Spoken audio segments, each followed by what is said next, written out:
Welcome to the BOPTMN podcast. My conversation today is with Layman. Alex is a firefighter.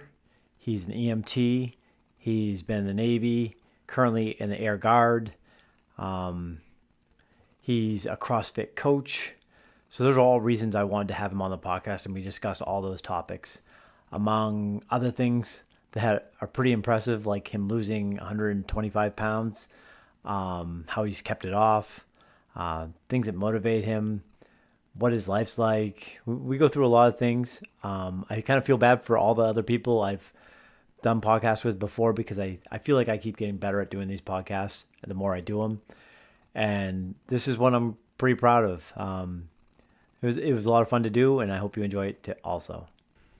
Your phone, now, are you on call for Yeah, so so I'm part of two fire departments. Right. So I'm on with the Bangor Fire Department, where I'm a lieutenant. So I run a crew of five. So I ride the fire engine, and that is a professional fire department. So Right. it's a 100% paid department, Right. union, local 772. And then I have my assigned shifts that I work there. And then if there's a large event, they call it a callback, essentially. So if there's a large fire event or something of that nature, Right. they'll start doing callbacks, but it's not required of me to return to work. Right. Because I've already fulfilled my normal Right. time.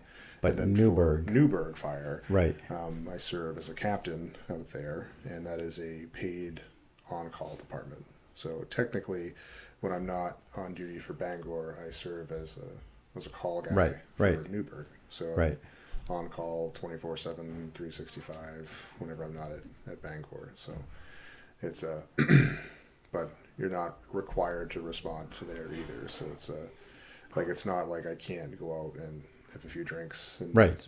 relax for the night. But if I'm going to be out of town, or if I'm going to be on vacation or something like that, I notify the other members that I'm going to be out of service, essentially. Right. So, but yeah, pretty much just on 24/7. And when something comes in, you make a determination whether or not you're fit to go and respond, and then you go out and respond. So Right. they do both medical responses as well as like emergency fire, car accidents, that kind of stuff. What's that like when a call comes through? Like, is it just like an adrenaline dump? Like, So at Bangor, yeah, definitely. When the tones go off, I mean, like, if you're not, because we have a big screen kind of like that behind you, that has the dispatch board. So like stuff will pop up there, and it'll pop up with car accident, building fire, some sort of EMS call, and you look at it and you're like, okay, so that's not going to be me. So when the tones go off, it's kind of just your nervous system doesn't do anything, and then right. but if you're away from that, or it's the middle of the night, it's a huge adrenaline dump, and you just go from, usually the best case scenario is you go from dead asleep to immediately awake and have your wits about you, and you go out and you do your thing. Right. I did have a call the other night where I woke up in the middle of the night, and I was pretty groggy, like getting into the truck. Like, I got my gear on, and I got into it, and I was like, going to this place. I'm like, okay, I know I have a map of that place, and I just want to double check it. I was looking at it. It took me about half the time to get to the scene to realize I was looking at the wrong map. Oh. I was looking at the map of the college instead of the campus. And I was just like, yeah, okay, let's look over here. And then finally kind of came back around. Right. By the time you get to scene, you're pretty much good to go. Yeah. And then it's the getting back into that rest posture, that sleep posture once you're done with a call. That's usually the hard part. Right. Calls typically last about an hour if nothing goes wrong, right? If it's just we call a smells and bells call, like right. You smell something, you have a fire alarm activation, something like that. You figure out what detector went off, you figure out there's no problem, reset the system, you go home. Right. It's about an hour. And then you still have that adrenaline dump going, and it takes me anyway, probably another hour or 2 hours to get back to sleep. So which then throws you off. Yeah. Later into the week. And of course, your patterns where that drops into the night kind of affects everything for the rest of the night, right? Right. So I'm sure you've been woken up out of a dead sleep an hour into, as soon as you get into that deep sleep. Right. It's like, well, you have no idea what's going on, right? And that's kind of the worst case scenario. And then if that happens at 10 o'clock, then you're up for an hour. It's 11 o'clock. You're up for another hour. It's midnight, 1 o'clock. And then you get up at 5 the next morning to get the shift ready for, or get the house ready for the next shift coming in. So depending on what truck you're on, kind of will screw up your sleep rest cycle for the week. So we work at Bangor. I work a 24-hour shift. So I go in at 7 o'clock in the morning. I get off at 7 o'clock the next day, and we have like the business day, which lasts from 7:55 in the morning until 16:30 at night. And then after that, it's kind of like free time. So if you're not feeling well, or if you want to just go rest, you can just go rest in your bunk room and sleep, read, or whatever you want to do after 4:30. Right. And it's kind of your time. But until then, it's like there's stuff to do all around. So it's a regular working day. Right. And then we do that 24 hours. We have a 24-hour shift off. So right. we call it our in-between day. And then we do another second 24-hour, and then we're off for 5 whole days. So depending on what truck you're on, you can either have that middle day as kind of just like a lost day. You just take it as like a rest, you sleep, nap, whatever. Right. And then that first day off is another one of those days. Being on the fire engine and being in a slower station, I tend to get more sleep than like my rescue crew does, because that tends to be the more busy of the trucks. Right. They're typically like 75% EMS calls, 25% fire calls in the city.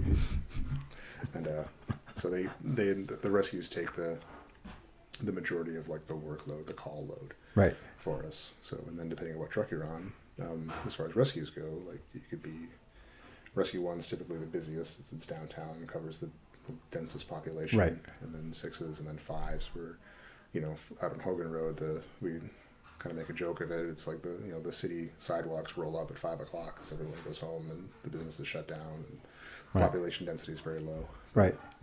So those guys on Rescue 1 are typically pretty beat when they wake up in the morning. So we try to take care of them during the day. Right.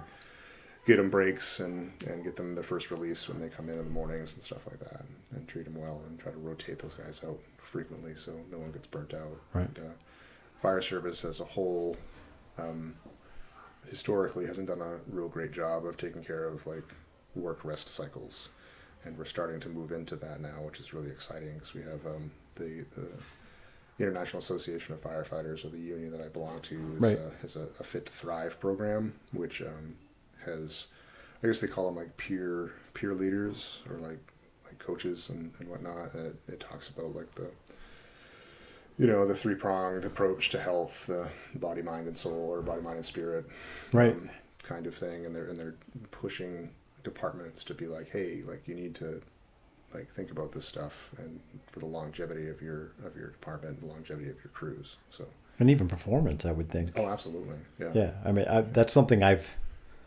I'm such a meathead. I want to just like keep pushing through everything that happens. Yeah. And I've really, this past year, I've learned, or I've been learning the hard way, how much rest does play a role. Yeah. You know what I mean? Like, absolutely. And when I don't rest, it affects my life. It affects everything. I get injured more. I make more mistakes. Yeah. Yeah. Absolutely. I mean, we've noticed that with just my crew. It's like, we work 24-hour days, and if you're, busy, like eventually that your cognitive ability declines, right, and your physical performance declines, and it's just like, fire drops at 4 o'clock in the morning. It's like, and you've been up all day long, like there's a definite difference between the fire at 2 o'clock in the afternoon, where you've been kind of just sitting around all day long. Right. So. And you never know when it's going to come. You have no idea. We had one shift, we had 3 significant fires in one day.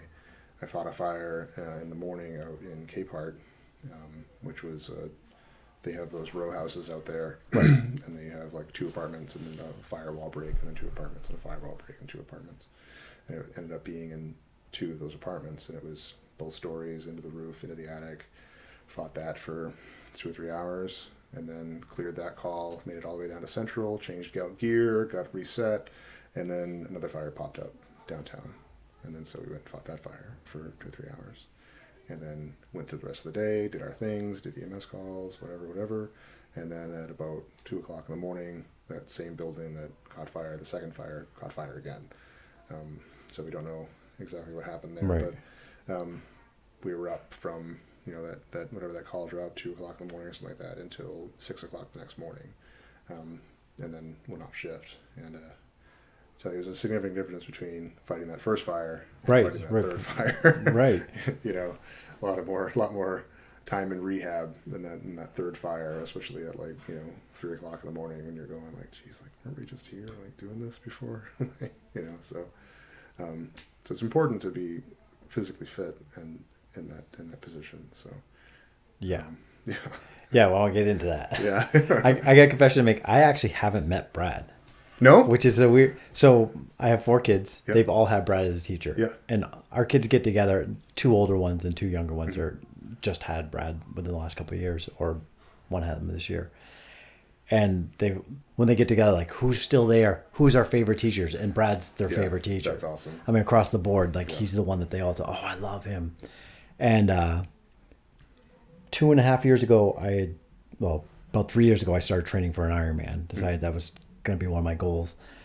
And my daughter was talking to him, and he found out. He's like, "You should come do CrossFit with me." And and we had communication through my daughter. And then I didn't know he was a cross country coach at Hamden, and I had the head coach on my podcast, Danielle. And Danielle, and she had mentioned Brad would be a great guest, and I'm like, yeah, I know, he's on my list. Yeah. And then by the time I got around to ask him to be on, he was like, yes, I'll totally do it. But he's like, I'm about to move to Canada. Yeah.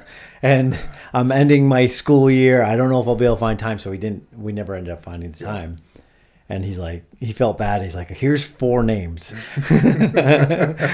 So that's how you came up. That's awesome. And I'm like, awesome. And I'm still hoping to get him do a Google Meet or something, kind of virtual. Yeah, Brad's quite a guy. I really enjoyed having him in class.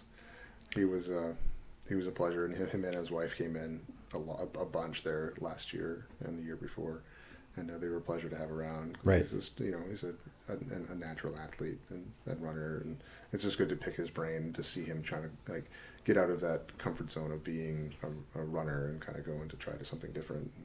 He was always up for whatever I had for him for.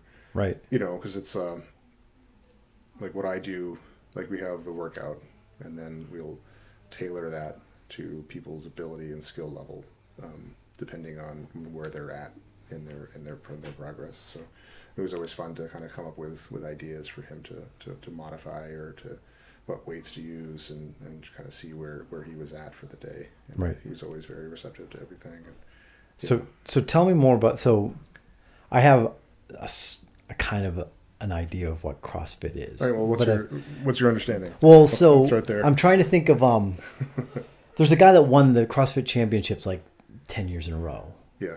Matt Fraser. Yes. He was a 5-time champion. Something like that, 5 or 6. Yeah, he won a bunch, and I saw his podcast with Joe Rogan. Yeah. So I kind of know, obviously that's an elite level. Not everybody's working like he does. I know a little bit what you hear about working to failure. I know it's it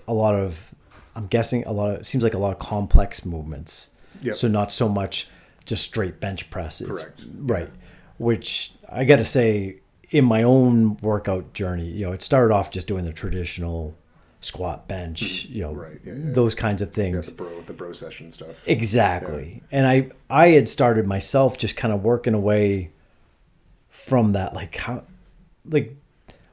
wanting more complex movement. I mean, I guess that's and so I had already kind of gone that direction myself. But that's kind of what I know. I know it seems I've done other, body fit classes and things like that. So I kind of picture more classroom settings with multiple people doing different exercises and swapping, stations. Mm-hmm. But that's about the limit of what I know. And I'm sure a lot of people don't actually know what CrossFit is. So you're not wrong at any of your points. Those are all aspects of it. So CrossFit combines calisthenics with gymnastics movements, and they're complex or compound movements. And then as well as weightlifting, like the sport of weightlifting. So the Olympics, clean and jerk, and the snatch. Right. And it's functional movement performed at high intensity is kind of like the tagline, right? And there's a couple more taglines. And when you have Mel on the podcast, she can probably spout all of those things. But Right. try to I can tell you my understanding of CrossFit, and the textbook stuff is out of my brain. Yeah, and I'd rather know what it means to you too. What that is. Yeah. So, yeah.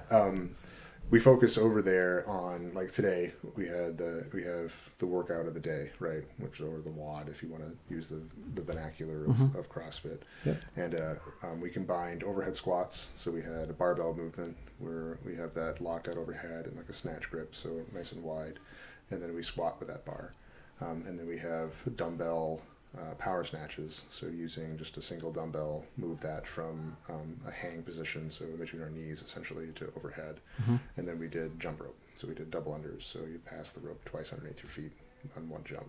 So right. And then we give you a time limit, so typically we'll give you a workload to complete in a time limit, right? So or we'll give you work to perform and give you a time limit. So today gave you 15 minutes to work, and you accumulate as many reps as you can. And the other one is that we have for weight. So we have like 4 time, 4 weight, or 4 reps as far as the workouts go. Right. And you try to complete as many of those things as you can, or as fast as you can. And I'm guessing your clients, I don't know, the people working out. Athletes. Athletes, okay, athletes. I like that.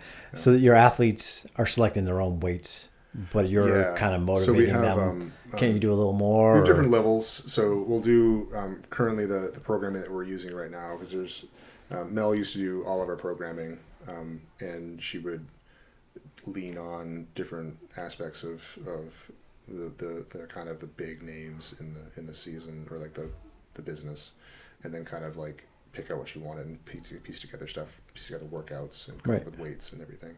And but the programming we're following right now brings out 3 different levels. So we have a sweat level, which are for people that just want to come in and get a workout in. So the weights are typically less, and then the movements are typically less complex, but they're movements that build up to those more complex movements. Right. So like if we're doing a chest to bar pull up in the higher end, or like the more difficult pathway, that sweat track might be just pull-ups, right? And then we have a train pathway, which is for people that want to be successful in other sports.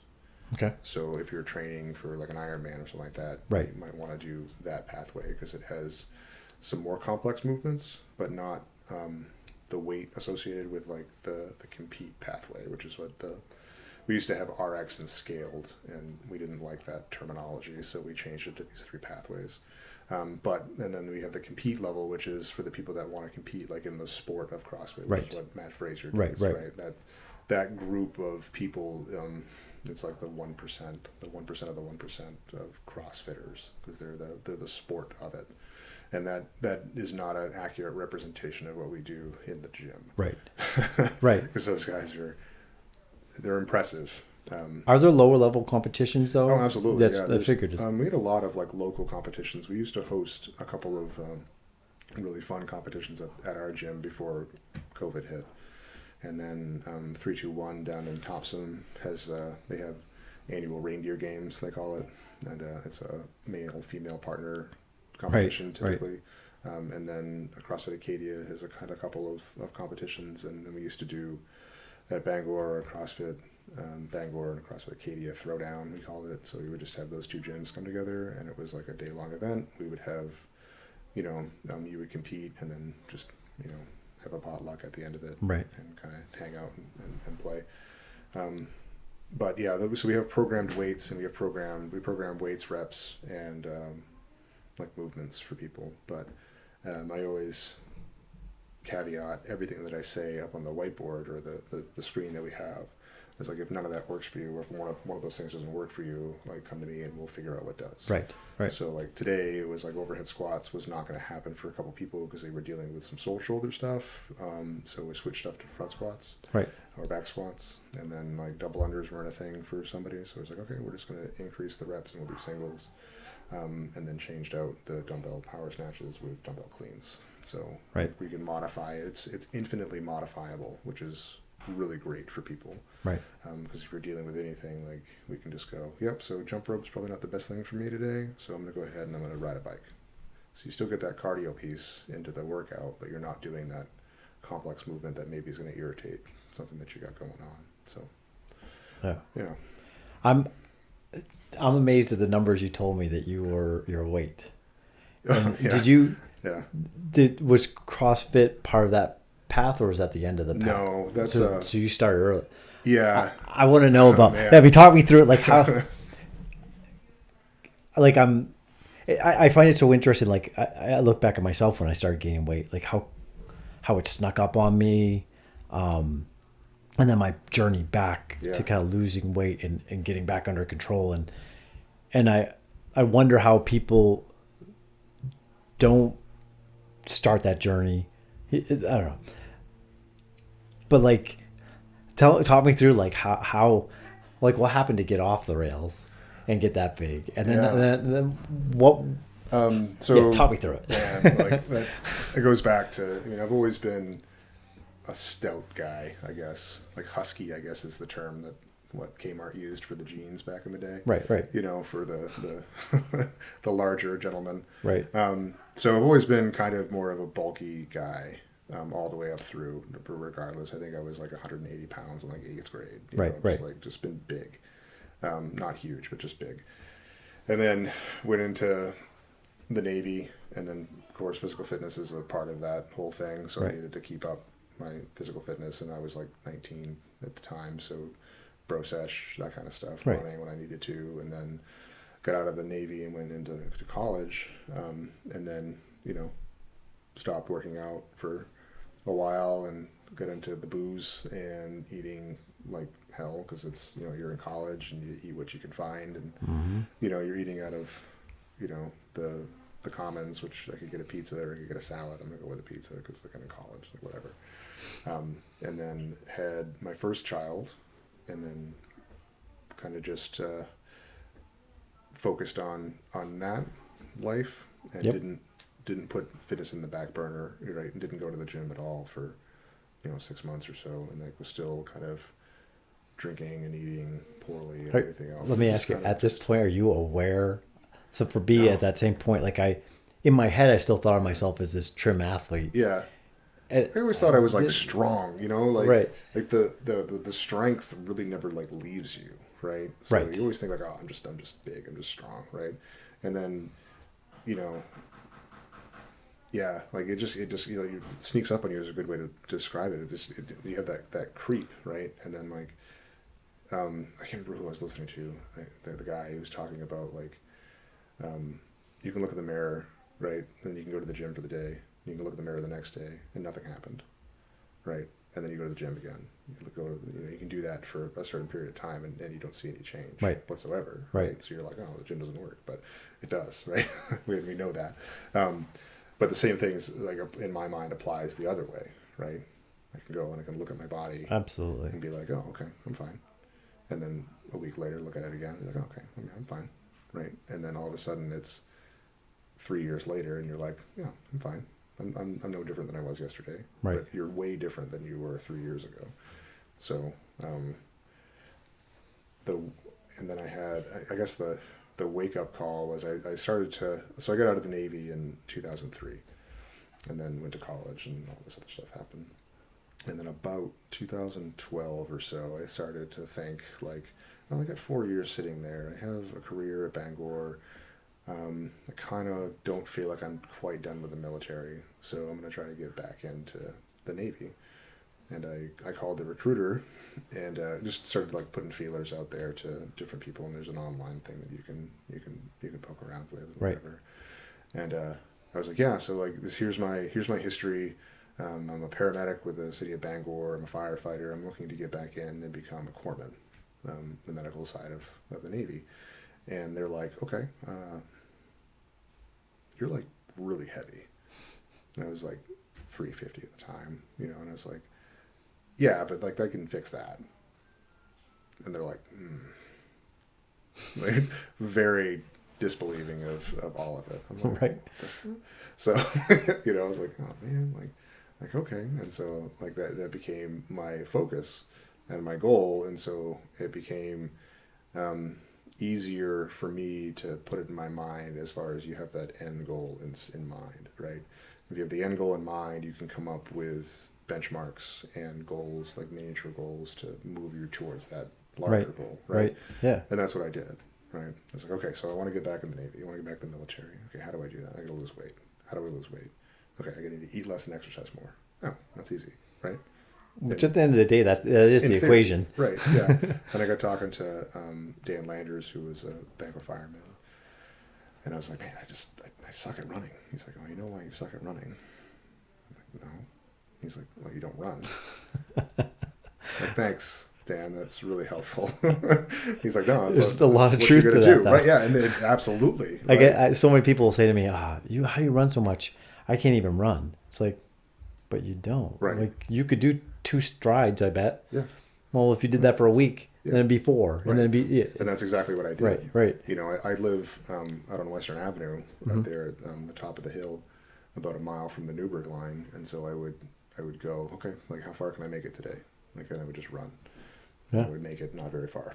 Right. No, I had very much the same path. Like a big man running, like, and back to the house, and that was that. That was it for the day. I ended up working my way up to, 5 to 7 miles every day, and then eating very, very strict vegetables, lean protein, and that was about it. And then having like a beer or 2 a week. Was that a struggle, or were you just locked into what you had to do? I was locked in. Yeah. And then like it was like a nice little reward at the end. Like I was like, okay, I'm gonna sit down and have a beer tonight. Yeah. Sweet, awesome.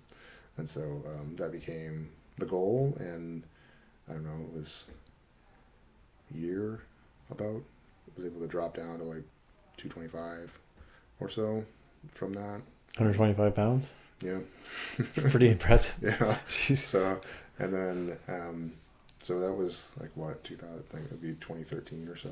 Mm-hmm. And then, like whenever sequestration happened, where they started to cut military funding that year, I don't know what the exact date was, and horrible with dates. Right. But, so that happened, and the Navy was like, yeah, so your packet is essentially just dead. We can't do anything with it. So I was like, well, that sucks. So then, like, well, all that work for nothing, basically, like in your mind or whatever. And then I had a buddy that was in the medevac unit over here, and he's like, well, you could always join the Army. I was like, I could join the Army, couldn't I? And so I went and talked to the recruiter, and essentially just went in with an entire packet of work that was already done for him, right? And said, here's what I have, here's what I want to do, like, what can you do for me? And he essentially went, you're already a paramedic? Like, yeah. It's like, you've already been to MEPS a couple of times. Right. It's like, yeah. It's like, okay, you need to come with me. And like he took me from the recruiting office, which is down Hayes Street, up to the top of the hill where the medevac unit was, and introduced me to the commander and the first sergeant there. And they were like, yeah, don't make that guy leave until he signs paperwork, because we want him in the unit. So it was a nice little like reward at the end of the whole thing. So, and I got back down to the recruiting office, and he looked at me. He's like, you're gonna have to go back to basic training, right? And I was like 34 at the time, Right. I think, and it's like, yeah, I figured that was gonna happen. And then he's like, oh, it's an abbreviated thing though out in Arizona. It's like a gentleman's course. They just teach you the basics of being in the Army, and it's no big deal. And then like 6 months later, he was like, yeah, so that course got canceled, so you're going to go back to full basic training. It's like, awesome. So 16 weeks? Yeah, pretty much. Cool. I think I could do that. So it was like the old man in the room. Right. With 17, 18-year-old kids. And then like twice their age. Right. Like, awesome. This is cool. So, but it was a great experience. So I want to get back to the weight stuff, but what do you like about the military that made you want to go back in, or even in the first place? Just thought that I had like at the time that I got back, I wanted to get back in. I had that paramedic license, and had a buddy that was a corpsman, and served in Afghanistan, and now he's a veteran representative that's over in Japan, currently working with a veteran center over there. And we just got talking, and he's like, "Man, I wish I had you like in my corner, like like doing stuff with me over there. Like you just have a skill set that's very important." And it's like it kind of lit a fire to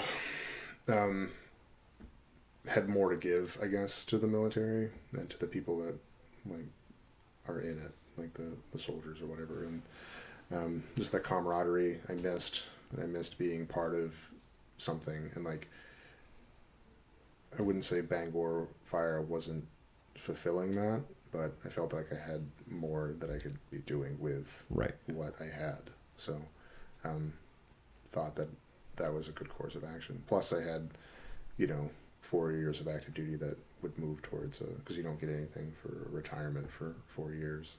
It's they've changed it a little bit now, but when I was in, it was like you do your 20 or you don't get anything. Right. So you do 19 years, and if you decided to get out, it's just like, okay, thanks for playing. We'll see you later. So it's like they had opportunity to get health insurance again and get GI Bill again, and all of that stuff that comes along with serving. So it was enticing to me to do that. So, and Bangor Fire was very, very supportive of the whole thing. I thought that they were kind of balk at the notion of me, because I was relatively new there. I'd been there for like 2 years, and I walked in, and the assistant chief at the time was just like, "Nope, I think it's a great idea." I'm like, "Oh, cool, thanks." I thought there was going to be a longer conversation, but he's like, "No," he's like, "I think it's a great idea. You should go do it." I'm like, "Okay, cool, thanks." So it was mostly back into the weight loss. So it was mostly running. All running. Yep, just straight running. Wow. Yep, just running and diet. That was the only two things that I focused on.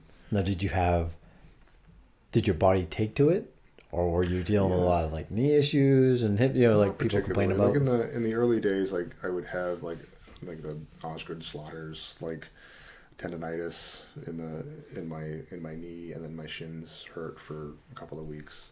But other than that, it was fine. I ran distance in high school, so like I understood like how to run and like what the injury patterns would be with that kind of activity, and like how to counteract those and move appropriately, I guess, to kind of combat that. But it's a different game at 350 than it is at 190 when I was in high school. I bet. So, but yeah, so it was, it took to it, and like I think I did it correctly with listen to my body and kind of just gradually worked my way into it, and like took the appropriate rest and then work for it. Right. So, yeah. It's such a I look at running as such a cruel mistress, because I'm trying to listen to my body, but I also don't trust what my brain's telling me to at the same time. Right. Yeah. It's telling me I'm hurt. Am I can I run through this? Can I not? What's this little twitch? Right. And running's one of those. I mean, do you enjoy running? I don't. Not so much. I did right. Not so much anymore. Like I would never claim to be a good runner. Right. Neither would I. I'm more of the jogger type of class. Right. And so it never feels easy or like natural. You have some people that are just born to run, right? And they're like, "Oh, I'm gonna go run," and they just like they're gone, and it's just so natural and it flows so nicely. And like I'm not that. I am like rhinoceros running down the road, like just so it's a challenge to run, but also like running is a lot of like mental fortitude, which I think that I have an advantage with. So that helps out a lot, because you can tell your body, or you can turn off your mind and be like, "Oh no, you're fine. You just need to go." Yeah. Right. And so that's a huge part of it, at least for me. So I find running's a tough one to stay consistent with. Yeah, You know, absolutely. if somebody came into CrossFit and was like, I'm thinking of running, you know, Yeah. like it's, you're alone. You have to motivate Mhm. yourself. You Yeah. can't get somebody saying, okay, here's the workout today. It's like, you just Yeah. got to No, do it. exactly. And Yeah, and that's like the part of the mental like discipline of the whole thing, right, right? right. It's I know, like you said, no, was it the Joe Rogan podcast you were talking about? Do you listen to the Jocko I podcast? listen to, yeah, a handful. So he has that discipline equals freedom mentality, Right. and like that applies to running too. It's just like Yeah. if you're disciplined enough, then you'll stick with it. And you'll have the freedom to be able to do it. That's one thing I mean, I don't know what it is that I have that motivates me to, I mean, I guess I've just, at this point, it's just part of who I am to do exercise. Like Yeah. I couldn't imagine going, you know, besides a recovery day, going days without exercising, without, Right. if I hit the bed and I'm not exhausted, it doesn't feel like, it feels like a wasted day to me. Yeah. I don't know. But to just today, I'm on a stupid schedule where I'm running literally 4 marathons a week, and so I had run my first marathon. The second one came, and I had no willpower. I felt it was starting to rain. I'm like, I don't want to go out and run again, but there was no part of me that, I mean, I knew it was gonna happen. Yeah. You know, it's just it's gonna happen no matter what. Yeah. I'm just doing my own little pity party thing. Right. But I don't know what it is. But it's not motivation. It's not like I'm listening to Rocky and getting. I don't know. I haven't been able to put my finger on it. Like, I almost feel like if I could figure it out, I could help a lot of people. But I don't know what it is that I have that gets me to go out all the time. You know, you've obviously not put the weight back on. Right. What do you think that, I mean, you had a goal, and I do think that's part of it for me, is I set goals, and it's like, and I know once I cave into that, the weaker part of me, and I start like not running on this run, then it's going to start to snowball the wrong way. So I'm aware of that. Yep. And that's a huge motivator too, right? Because you've been to the unhealthy part, right? Right. And then you've worked your way out of that, so you know how that happens, and you're able to identify that pattern, right? And that's kind of one of my motivators to go to the gym all the time. It's just like, well, you can skip today, and you can skip tomorrow, and you can skip the next day, but then you're making that a habit. You're making that the new pattern. Right. Right. And so if you keep consistent with the pattern and stay disciplined on that pathway, right, you can take a couple of days off here and there. But, if you start making the rest day and the cheat day or whatever, like the habit, that becomes just the new normal. And you start moving towards where we were opposed to where we are. Right. So that's a motivator for me. And it's just like you start to get into, if you make it the habit to do it, you don't feel right not doing it. Right. Right. So it just becomes not a compulsion, I guess, but like I don't have a better word for it in my brain right now, but it becomes I need to do that. And like I've gone to bed too, and it's just like I lay down in bed and just like, man, I should have worked out today. Like today was a bad day to take a rest day, because like I have more energy than I need right now. And so like, yep, awesome. I've been doing, so I usually do like solo Ironman. I don't usually pay for the race. Yeah. You know, I'm not gonna spend $1,000 on a race Right, where I can just go swim at the parents' camp and bike on the road. Like I can just do this myself, right? Right. But my worst week of the year is the taper week, where I'm not doing much. I'm cutting back, and I feel like crap. It's like, this is the worst. And I don't know. I also think that like some of the heavier people don't know what it feels like to feel actually good. I mean, because when that week I feel like crap. Like I'm eating food and I feel sluggish. I feel I'm tired. I exercise and I have more energy. Doesn't make a lot of sense, but I do. Yeah. I put myself in, like I'll go for a 2-hour run. I'm uncomfortable the entire 2 hours, Right. but I feel great the rest of the day. And I think a lot of people don't ever get to experience what their body feels like when it's flowing and it's doing what it's designed to do. Right. And then the endorphins the rest of the day that you get from that. Yeah. I think about that a lot. Yeah, definitely. like it's a privilege to be able to work out and feel that way. It really is. Yeah. Like, and you're right. A lot of people don't, because they don't like being uncomfortable. And it's one of the taglines for us is to, get comfortable being uncomfortable, and to go to that place where it's you're not in pain, but you're pushing yourself to a place that doesn't feel good Right. for a minute or two, and Right. then like you're done, and then you feel fantastic, right? And like there's certain workouts, that we're talking to a couple of other of the coaches there, and they're like, yeah, today was really good. And like, you can feel yourself getting fitter, and it just feels good. It feels good to move like that today, and that was a good combination of movements, and it was a good time frame, and like it's just, man, it feels awesome.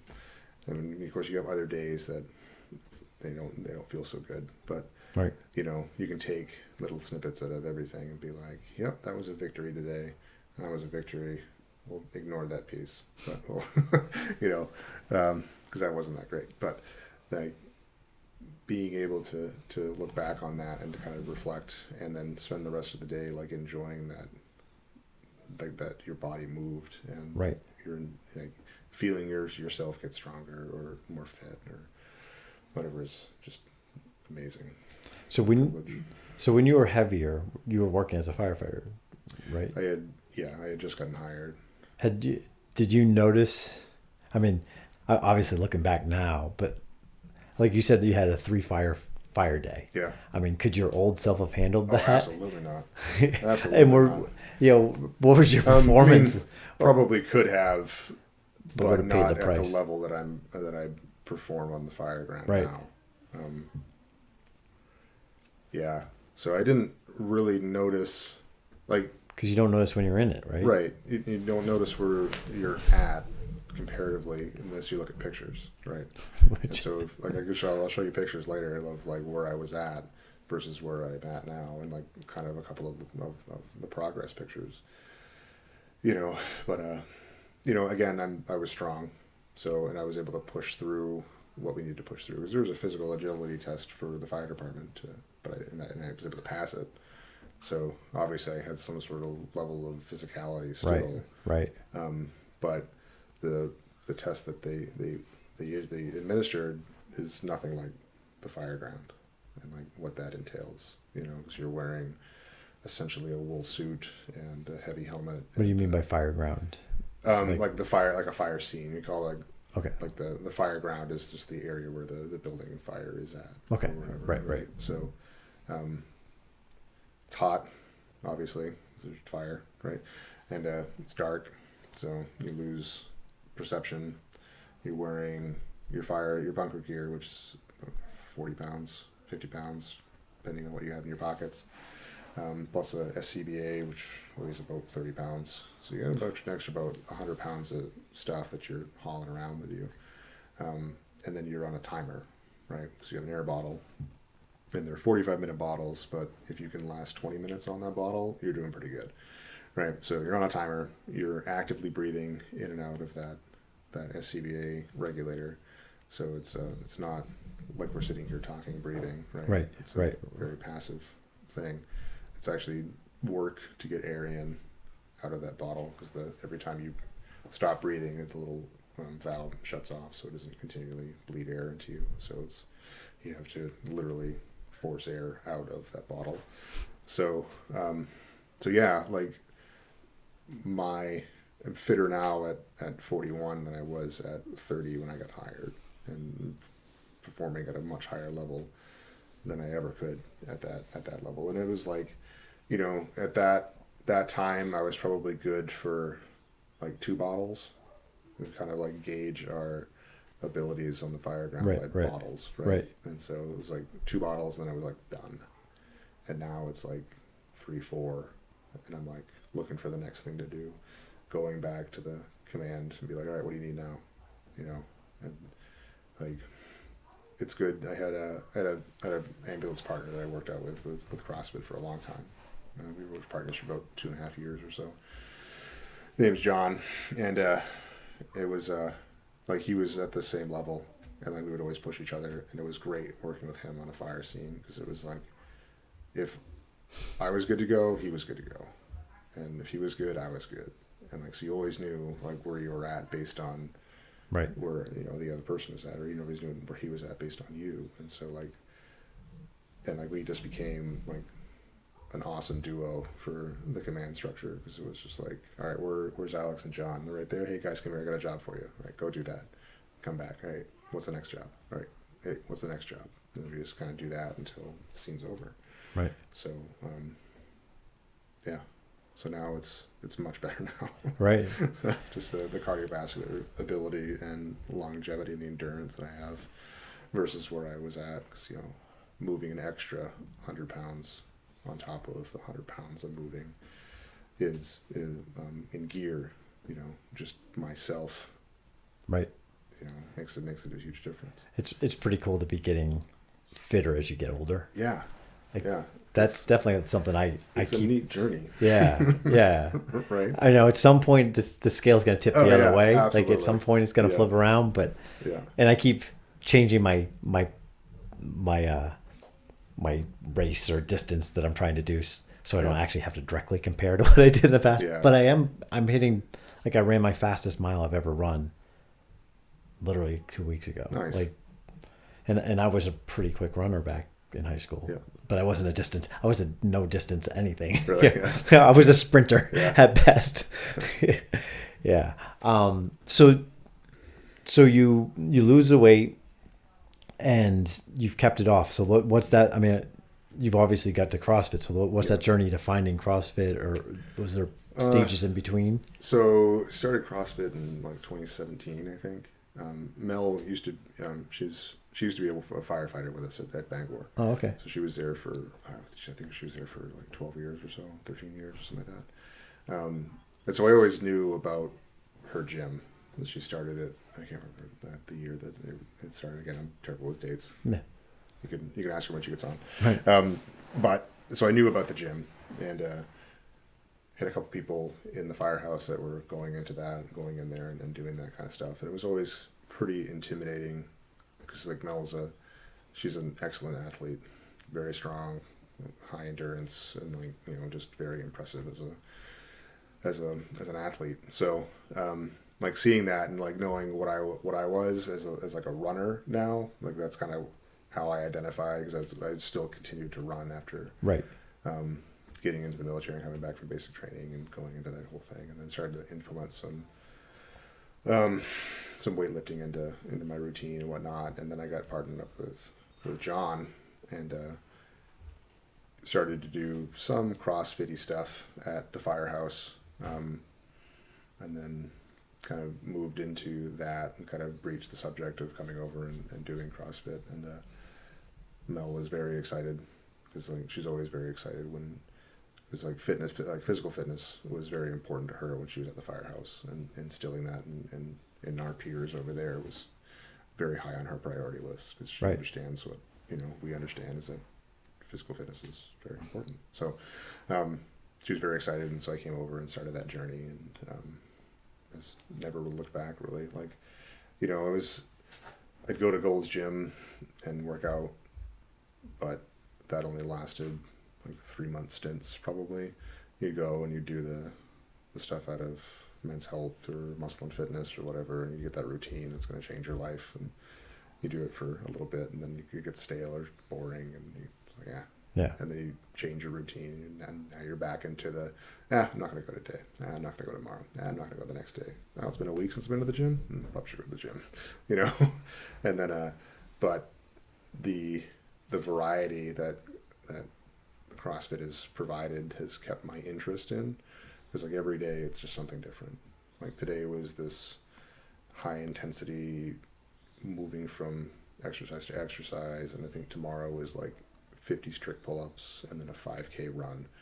So like completely opposite of what we did today, right? And so that's very intriguing to me to go in and just be like, oh, like, what are we doing today? Like, this is fun. Like, oh, well, that'll be challenging. And trying to figure out in my brain, like, okay, well, if I, push here and then kind of like conserve some energy here, or this is going to be hard, this is going to be easy for me, that kind of stuff. So it's a great combination of everything, and it's kept my interest this entire time, and like seeing results, you know. Right. Like, I cut some more weight back, I don't even know, like 2015, probably 2016 maybe, when I first started to do CrossFit, and started to mess around with my diet a little bit, and I cut out a lot of fat, and I leaned down pretty good. I was like down to 210, probably 215, and like my calisthenic stuff went through the roof, my gymnastics went through the roof, and then my weightlifting went through the floor. Like, I could not lift up anything. like a 225-pound back squat was impossible. Like, and I was just like, whoa, okay, like I gotta change something. So I just had nothing for strength, and then started to like study a little bit more into the diet side of things and whatnot, and try to like balance that side out, and like figure out where my body was happy, right? Where I could struggle a little bit more with gymnastics and a little bit more with running, but be able to still move a barbell around or move dumbbells around, and like started to kind of feel that now, where, you know, it's amazing, like the longevity of things, or like the longer you do things, the more information you get, right? And so like the deeper the pool is of information to pick from, and like we're able to, as long as the system works appropriately, we're able to track all of our workouts. So I have like every time I've back squatted for the last 4 years is logged. Every time I've done a specific named workout is logged, and so I can look back on those times, so I can compare and like see like where I was in 2017 versus now. That's awesome. And, yeah, it's pretty amazing, and to like, and like you have note sections, so I can see like, yeah, I worked the night before here, and I got like 4 hours of sleep, and I was on the rescue. Like, so, like, okay, so I can qualify that information a little bit, so it's not like, oh man, I sucked that day. What's going on? You know, like, so you can put in little notes for yourself, so when you go back to those things, you can realize where you were at physically and mentally for the day, and comparatively to where you are today. So it's, you know, it's like rest makes all the difference in workouts. It's crazy. Started to now get into focusing on recovery more. I mean, like stretching and sleeping right and eating appropriately and drinking lots of water and all that other stuff, you know, because and I've seen huge improvement on like my just ability to work, to perform work later on. So it's really, really cool. Yeah, my cousin introduced me into ultra marathons, as you know, and we started doing this path, and my initial thought was like, okay, I'm just going to run as many miles as I can, and just keep running every day, and it built up, and this last winter, most of the winter I was running, I'd do 5 20-mile days back to back to back, and I was just always uncomfortable, and a few weeks ago I'm like, okay, something's gonna. We both tried to do a 100-mile run, and he performed a lot better than I did. And he was running a lot less miles than I was. I'm like, I'm the one putting in the miles. Why am I not getting in the work? Why am I not getting the results? Right. Yeah. And then I decided to switch, and like I said, I'll do 4 marathons in a week now. So it's actually, and take Wednesday off. So, and I don't expect people to be doing what I'm doing. It's crazy, but that day off, that day of letting my body recover, I'm like, what a huge difference. Yeah, absolutely. Like my body, those last 2 days I feel good. I'm not into the next week suffering. Right. And it's like, but I'm actually doing more miles. Yeah. And it's like all these years, and finally like recovery is starting to sink in. Like this is actually an important part of to get things to work better. Yeah. I saw an interesting description of like elite athletes, and it's like what people think you need to do to be an elite athlete. And they're like focused like 90% on working out, and then like 5% on diet and 5% on recovery, when in actuality it needs to be more like 35, like 30 of those things. Like all of that is important to be able to go out and perform, like for you to be able to perform like quality miles, quality running. You need quality rest, you need quality fuel, Right. right? Right. Like for me to be able to go in and push my threshold to the point where I want to perform, I need good rest, good hydration, good fuel, to be able to do that. And if you don't have that and you focus more on just volume, you're going to get hurt more, and you're going to perform poorer, which you have empirical evidence for, right? Yeah, absolutely. And like I can tell too, like when I go, like there was a time there that I was going to the gym like 6 days a week, 7 days a week, taking no rest days, and now I'm backed off to 4 to 5 times a week, and I make sure that like on the days that I'm gonna take a rest day, like I don't do anything, Right? Like it's because I can't, because I have that competitive piece of my brain that if I go in, I'll be like, oh, I see that guy over there. I'm going to go ahead and compete with him today. I'm going to keep up with him today. Like, no, you're resting today. Right. Yeah, but it's Artie. Like, and I don't feel that bad. I can beat him. Right. Like, no, you're not supposed to. Like, no, but I can. So like I end up taking my active recovery or my rest day. My intention was to go in and just move and recover and just stretch my muscles a little bit. And I end up just going in and going hard. Yeah. Every time. Yeah. So like now I've had to be like, okay, I'm just going to step away. I'm not going to do anything. Or if I end up doing something, I'll go for like a bike ride, or I'll walk the dogs a little bit more, or whatever. Right. So, and that's done wonders for my ability to be able to push in those days that I really want to push. I try to instill that into the athletes too. It's just like, you can't come here every day Right. and kill yourself. Right. It's not going to work for you. Right. Like, you need to rest. Yeah. It's very, very important. and stretching's another one that, like, so my son's a physical therapist, and every time I get something wrong, he'd tell me, do these stretches. Yeah. And then I'd get another hurt. He's like, do these stretches. Yeah. And I'm like, so every time I hurt myself, it's stretching's the solution. Yeah. So if I start stretching ahead of time, I won't have as many. He's like, hello. Right. Like, oh, you're getting it. And there's, like, I've been doing, it's called yin yoga, which is kind of like long, like 3-minute holds. Mm-hmm. But they're not the traditional like downward dog where you're like not active poses. Yep. We're just more comfortable but long holds. Mm-hmm. And there's mentally that's a challenge. Like, Yeah. it's yoga is a workout by itself. Oh, absolutely. And so I mean I still get to scratch that itch of doing something hard. Yeah. But it's not hard, and I'm helping my body. Yeah. I mean, it's hard, but it's passive. Right. Like, Yeah. Yeah, I do. They have it's a based for CrossFitters. It's called ROMWAD, and it's like anywhere from 20-minute sessions to hour-long sessions. They have like a weekly session that's about an hour long, and they're longer, typically longer, more passive holds. Yeah. And it's really nice because the guy like talks you through things, and it's just like okay, like calm your mind, it's fine, breathe in, breathe out, it's fine, man, just relax. I'm like, okay, I can do it. I can do it.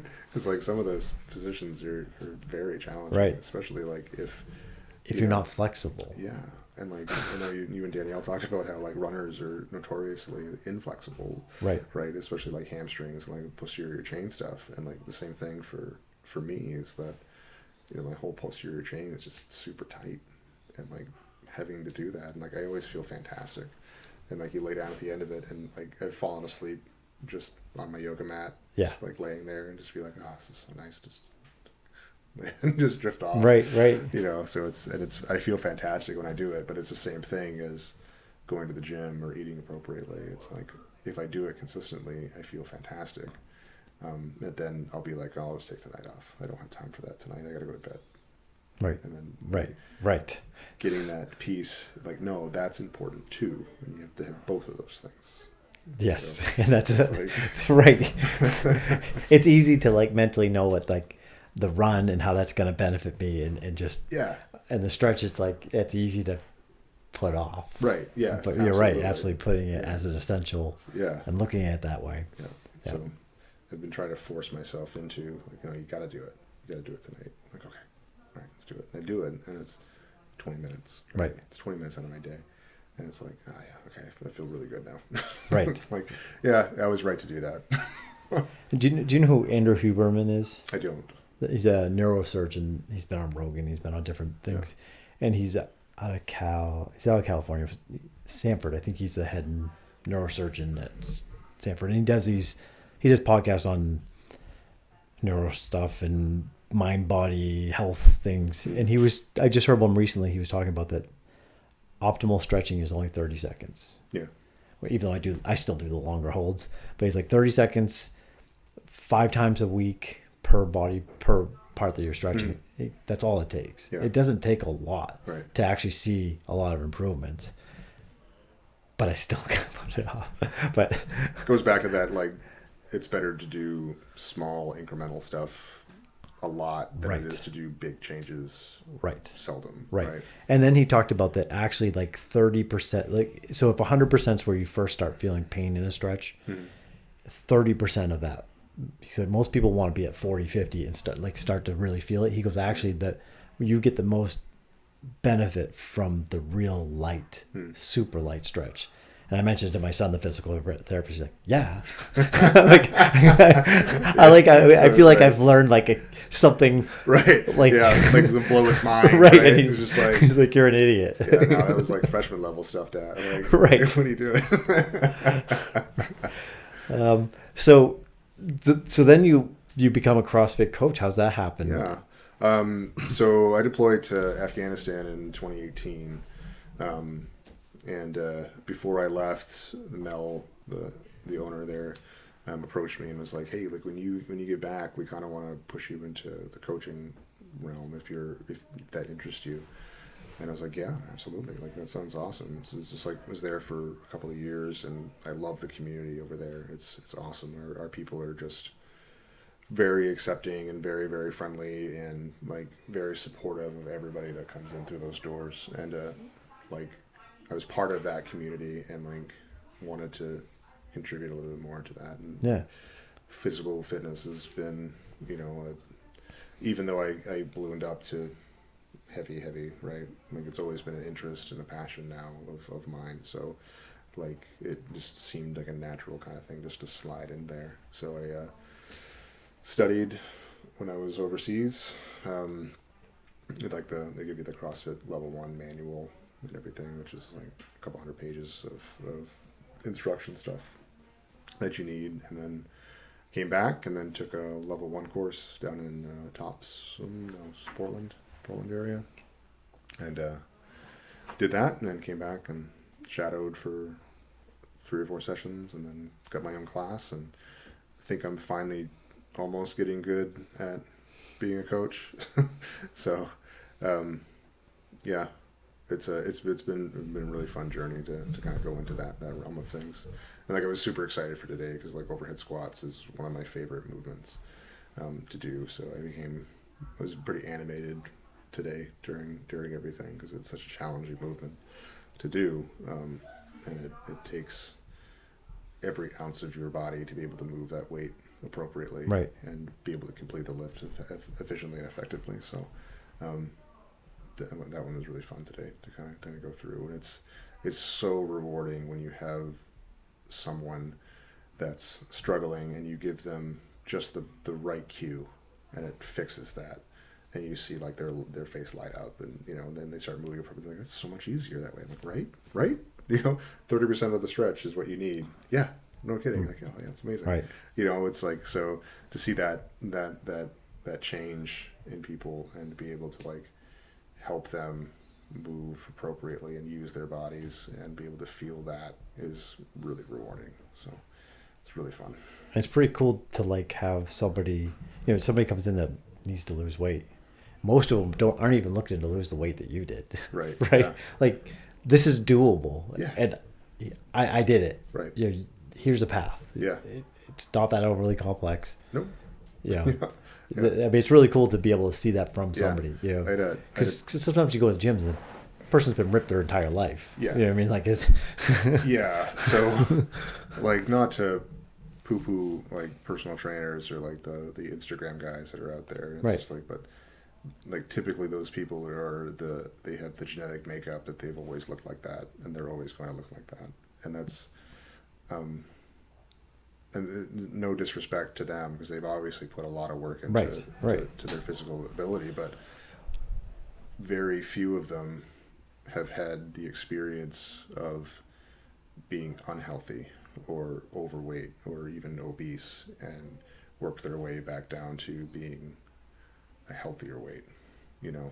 So and so it's hard, I think, to be able to relay that if you've never experienced that. Right. You can preach all day long about diet and exercise and all that stuff, but until you, like for me, like the diet and the exercise is the tools that you use to achieve that, right? But the mental state, you need to find something that is worth it to you more than the food and the not working out, right? You need some sort of end goal in mind that you want more than you want the food, or that you want to work for. Right. It means enough to you to put the work in to go ahead right. and do it.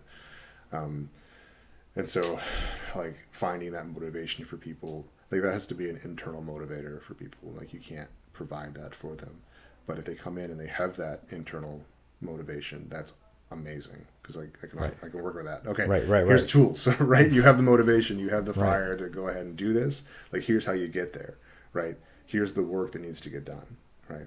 And so and that is much more rewarding to my gym, right? To have someone come in and see the changes in them that they want to see, opposed to having a guy come in and like clean and jerk 400 pounds. It's like, that's awesome, dude. Congratulations. That's really, really cool. Right. But I'm more concerned that, you know, this person lost 50 pounds and can now move appropriately and feels amazing. That means more to me than your PR at, you know, the clean. Right. You know, like, no disrespect. Like, that's awesome. I'm really, really happy for you. But that's not why I'm here. Right. I'm here to help that person. Right. Because if you can do that, you probably don't need my help. Right. You've already got that motivation piece. Right. Yeah. You already have the motivation piece, and you already have the physicality to be able to do that. Like, I can give you little tips and tweaks maybe, but like I'm not, I got nothing for you. Right. I can go help these 5 people get fitter, get more healthy, get healthier. Yeah. So. It's so impressive that anybody that starts that journey, that even comes in the door. Like, yeah, because it's super intimidating. And even CrossFit, I think, is probably a bit more intimidating than joining like Golds. Yeah. You can kind of be anonymous. Yeah, absolutely. You know, so there's an easier.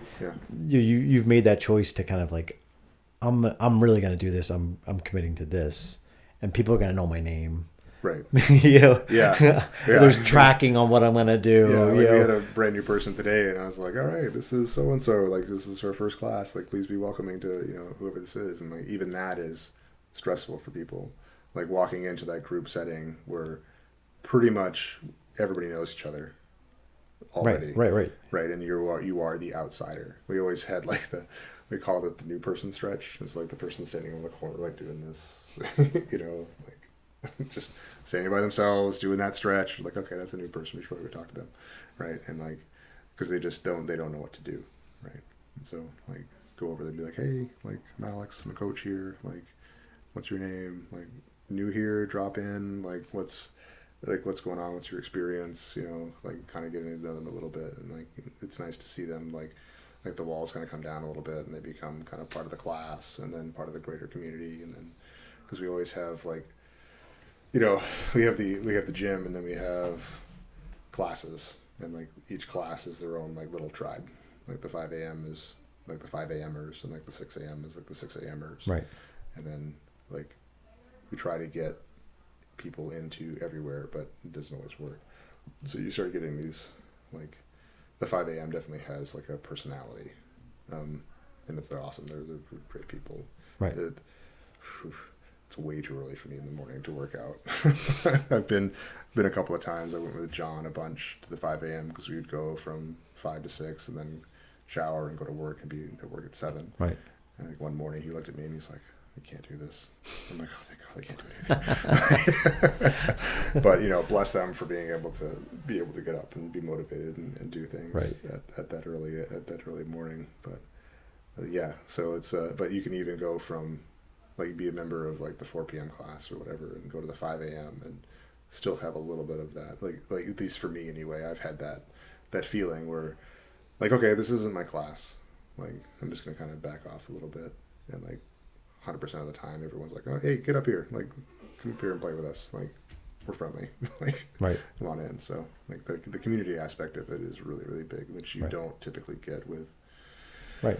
your big box gyms. Right. And but those serve a purpose though too. So like if that's what you want to do and that's how you want to get fit, more power to you. Like absolutely. Right. If you could stay consistent with it too. Right? Yeah. That was the challenge for me in those settings. Just because, like I said, I would like go in and there was nobody holding me accountable. So I literally had like days where I'd go in and I wasn't feeling motivated, and that little piece of the brain going, yeah, you should just leave. I'd listen to that sometimes. Right. And then, you know. Or you take more water breaks, or you kind of stroll around a bit more. Not like, more time between sets. Yeah, or like the machine you want to use isn't open, so you just bypass that exercise, right, or right. whatever, right? Or don't circle back to it, or whatever. So, yeah. So the group setting, I didn't think that. I mean, I'm a pretty social person, I guess, but the group aspect of fitness, wasn't really sure on. But it's awesome. Right. It really is. And I think the variety is actually the best for your body. If you're going to the gym, I mean, I know for myself, I have my like 10 workouts I did on Monday, Wednesday, Friday, and my other 7 or 8 on Tuesday, Thursdays. Yeah. And those are the workouts I did. There was no variety. Yeah. Yeah. I mean, I was hitting the muscle groups I wanted to hit, but and I think the whole, the CrossFit idea of, you're mixing it up. You don't know what it's going to be today. You're doing this, you're doing that. Like when Matt was talking, those competitions, they don't really know they know some of the exercises are going to be these are always in the competitions, but for the most part, they don't know what they're even competing against. So they have to literally train everything in a variety of different ways. And but that's what our bodies respond best to. Absolutely. Yeah. One of the funnest, the most fun things to watch was, a few years ago, they introduced the pegboard into the games, and watching like old school. Yeah. Okay. Yeah. And like it was like a plexiglass wall, and they had like the wooden pegs, and it was something that they were just like, you know what, let's just throw it in the games and see what happens. And watching those like elite athletes struggle on a pegboard, something that's been in it was in my high school, right. in the 90s and from the 70s probably, right. And like they used to use it all the time, and like it's just been kind of like gone by the wayside, and like watch them try to figure it out, and like basically if you figured out how to do the pegboard, like you did really well in that thing, because they blazed through everything else because they were familiar with 100% of the other movements, and they got to that and they were just like, okay, this is weird, and they'd get halfway up and they'd lose their grip on the peg, and they'd have to go all the way back and grab another peg and come all the way back to the thing and figure out how to do that. And then like the next year they had the pegboard in there, and like everybody knew how to do a pegboard the next year. Right. So it's like, and that's just like a staple thing. Like if you don't know how to do a pegboard, like you don't compete. Like that's just it. Right. So like watching that evolution of that sport aspect of it. And we have a pegboard at our gym now. Right. Just in case. Right? Just in case you want to do it. I think there's probably 3 people in the gym that are able to go up and down it like effectively. But I know in the 90s they could. Yeah, who knows now? Absolutely. Like it used to just be a thing that people did. Right. It was like rope climbs. Right. Climbing the rope. Like that used to be like, I guess. Like I've heard stories of my dad, like, we used to have to climb the rope in gym class, and like you didn't get a passing grade unless you made it to the top. Yeah, you had to make it above the white tape mark or whatever. Yeah, like smack the whatever. And like can't imagine why they get rid of those things. Right? Yeah. But like first time climbing a rope in at the gym, I was like, I think I asked Mel, I was like, how do you do it? She's like, what? We just put your feet on and you go. I was like, oh, okay. Pretty high up there. Like, I'm gonna be okay, right? She's like, yeah, you'll be fine. So, but challenging your body to do like new things, being able to use your body in new ways, it's really, really fun. Right. Really, really challenging and scary sometimes, but like, we've had people that when they get their first rope climb or get their first whatever. Right. It's incredible, right? And I'm amazed at how adaptable our bodies are. Like I said, I'm not a runner, and I think I'm at a point where I could probably pull off a 100-mile run. Yeah. Yeah. Right. And if you knew me back then, I'd never run more than a mile, until I was in my 40s. Yeah. Wow. And I adapted my body. I was more, a little bit more bulky, muscular build, didn't look like a runner at all. And I've adapted my body to this. I adapted my body to be stronger. Our bodies adapt to carrying weight. Right. Yeah, absolutely. We can change. We actually have control over these things. Where I think a lot of people don't understand that. Yeah. I forgot where I was going, but so you're totally lost my train of thought. But yeah, so I've been amazed at what my body like I said, people tell me they can't run. It's like you can. Right. I completely lost where I was going. Yeah, I think people get kind of stuck on I guess what's in the media, right? So if you're only kind of knowledge base is Olympic running, right? You think, oh, I can't do that. Or if the only experience you have with CrossFit is you're watching the CrossFit games and you watch these people do insane things and you're like, I can't do that, right? But you can, but you just do it at a different level or a different scaling, right? It's all relative. Fitness is all relative. It's like you can go run, you can run, even if it's just like you said, like 50 feet, 100 feet, right? Walk to the end of the driveway and back. Do that for a couple of weeks, and then walk a little further, or try jogging to the end of the driveway and back, and that can be it for the day, right? And then you just build that stamina and that ability, and I'll never, I ran, right? I run, but I'm not a good runner, but I can run, right? I'm not a fantastic weightlifter, but I can lift weights, right? I mean, and there's people that there's the elite, but they're usually only elite at one thing. So if you take, I don't know, take a runner and put him in a weightlifting competition, right? It's like Einstein talked about, if you tell a fish that, or something about climbing a tree, he'll think he's stupid, or I can't remember what the quote was, but basically if you gauge a person on something that they don't have the elite aptitude for, they'll always think that they're terrible at it. Right. But you can do these things, but you may not necessarily be the best at that thing. And that's something that's awesome about what I do, because we mix everything up. Right. So I'm strong at barbell movements, and I'm weaker at gymnastics movements.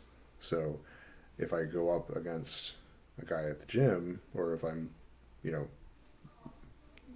a class with him, you'll watch us, and I'll get ahead of the barbell movements, then he'll catch up and surpass me on the gymnastics movements, and we'll just have this constant back and forth.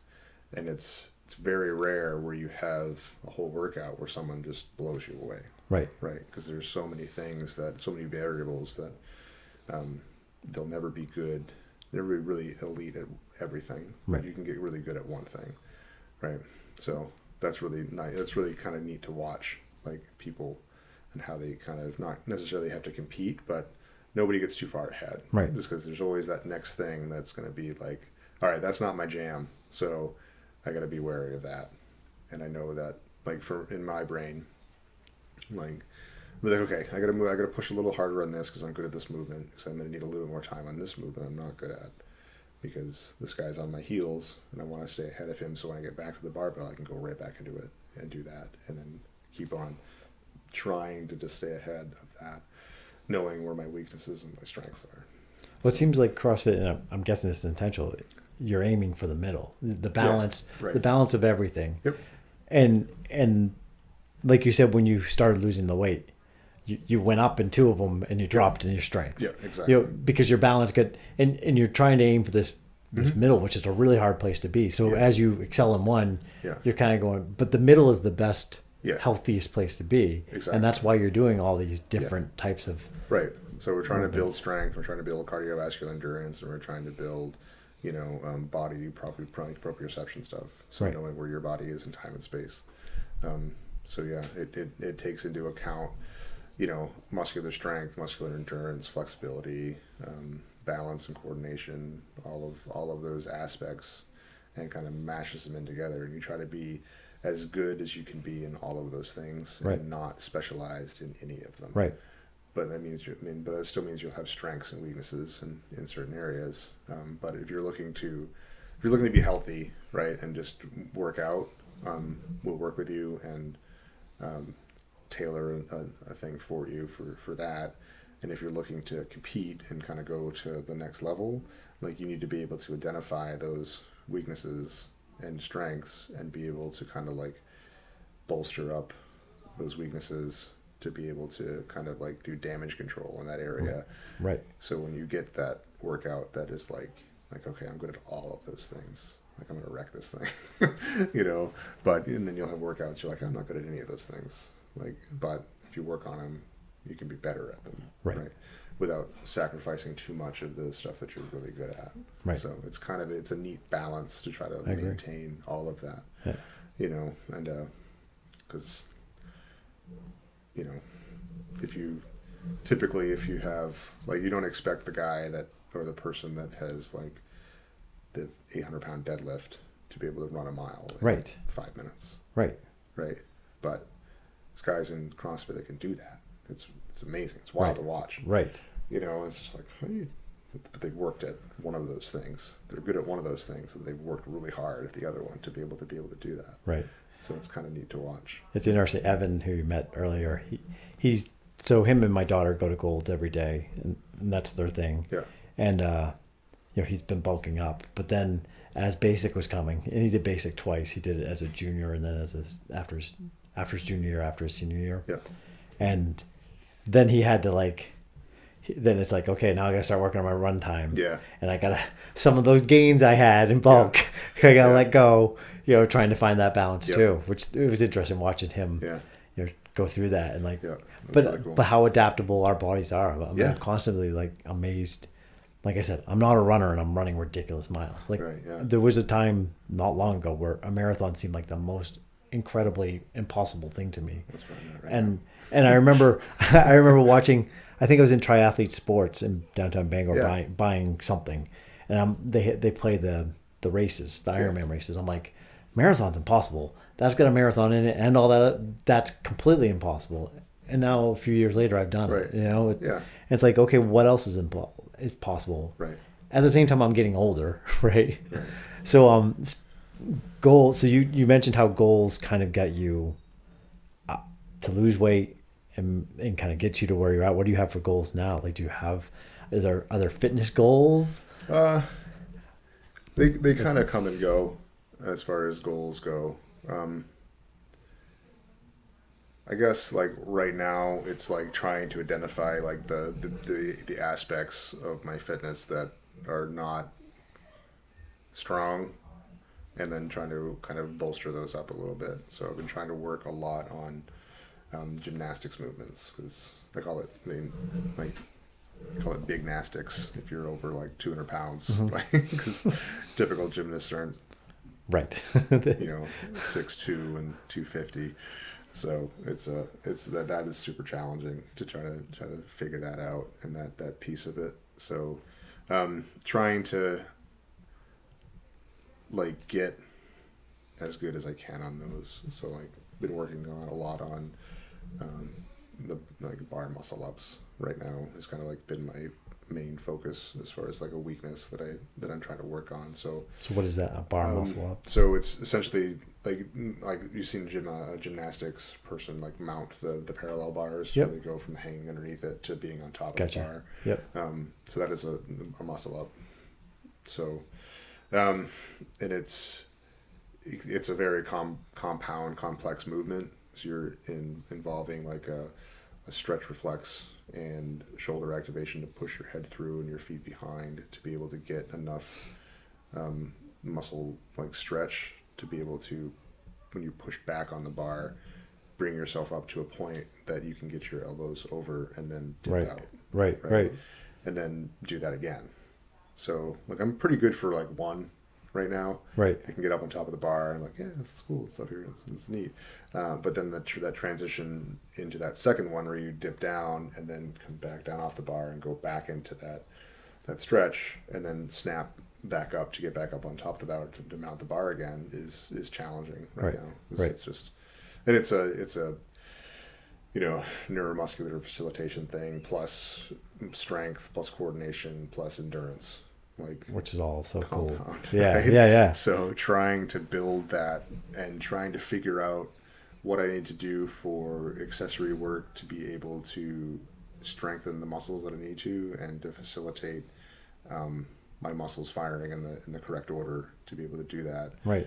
And then working on the endurance to be able to do it again and again and again, and just kind of seeing where I can go with that has been kind of a goal. So right now I think I've done like 3 in a row, which is on the scale between me and like Matt Fraser is just pathetic. right. But like I'm not at that level at all. So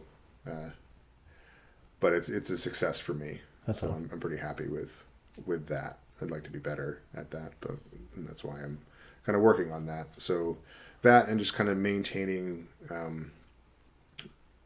my health and focusing on trying to have a good work and rest balance. So kind of exploring that aspect of fitness, because as I'm aging and getting older, I'm realizing that we talked about it a little bit. Rest is important, and the older I get, the more important it becomes. Mel told me a story about going to one of the competitions that she went to, and they have like the masters events, and she said those guys are amazing because they do everything that the younger groups can do, right, as far as like weights and reps and everything. She's like the difference is like the recovery after, and then the preparatory before. She's like the guy he would do 20 minutes of stretching and warming up and just isolated movements and stuff before he ever took that competition floor, just because he's got to get everything kind of working appropriately. And then the recovery after those events is like if you're 20 years old, you can do that event and then 5 minutes later you're doing that same event, like, or a different event, and you get to the point where you can still push and be perform at that high level. It's just I guess it costs you more. So you like your recovery, the price you pay in recovery is a little bit steeper. So trying to figure out like where my body is at with that has been kind of interesting to kind of pursue too. So yeah, that's a big thought of mine, is that I want to keep as healthy as long as I can into the future. Right. Extend my life of doing the things I like doing. And I think, I'm trying to find where that optimal path is. Diet, fitness, where that is. Right. And I think that's so cool when I see older guys or guys and girls, doing this kind of stuff. Yeah. It's like, oh, it is possible. Yeah, absolutely. Yeah. Absolutely. It's kind of, it's super fun to watch those, like, the people like do that kind of stuff. And it's just like, okay, it is possible to do that and to be that. Right. My son, one of the first things he kind of told me was, my wife is having some knee issues, and he's like, motion is lotion, Mom. Yeah. And I'm like, huh. But actually, Kayla and I were just talking, and she's like, I hate running. I'm like, I remember you as a kid. When you were little, when every kid's out on the playground, what do? They run and run and run. You used to love running. Yeah. At some point, you lost that. Mm-hmm. I go and run, I feel like a kid at times. Like, that's awesome. There's having that freedom and the ability to go out and run and not, it would be so weird to me not to be able to like run. Yeah. And I want to ask you about, so you said you toyed around with diet a bit more. At first it was kind of cutting out down to, basically cutting out the junk. I know Mm-hmm. you were focusing on veggies and meats and stuff Yeah. like that, but it's really the cutting out is where the real gains are made. Yeah, absolutely. You said you've toyed around it.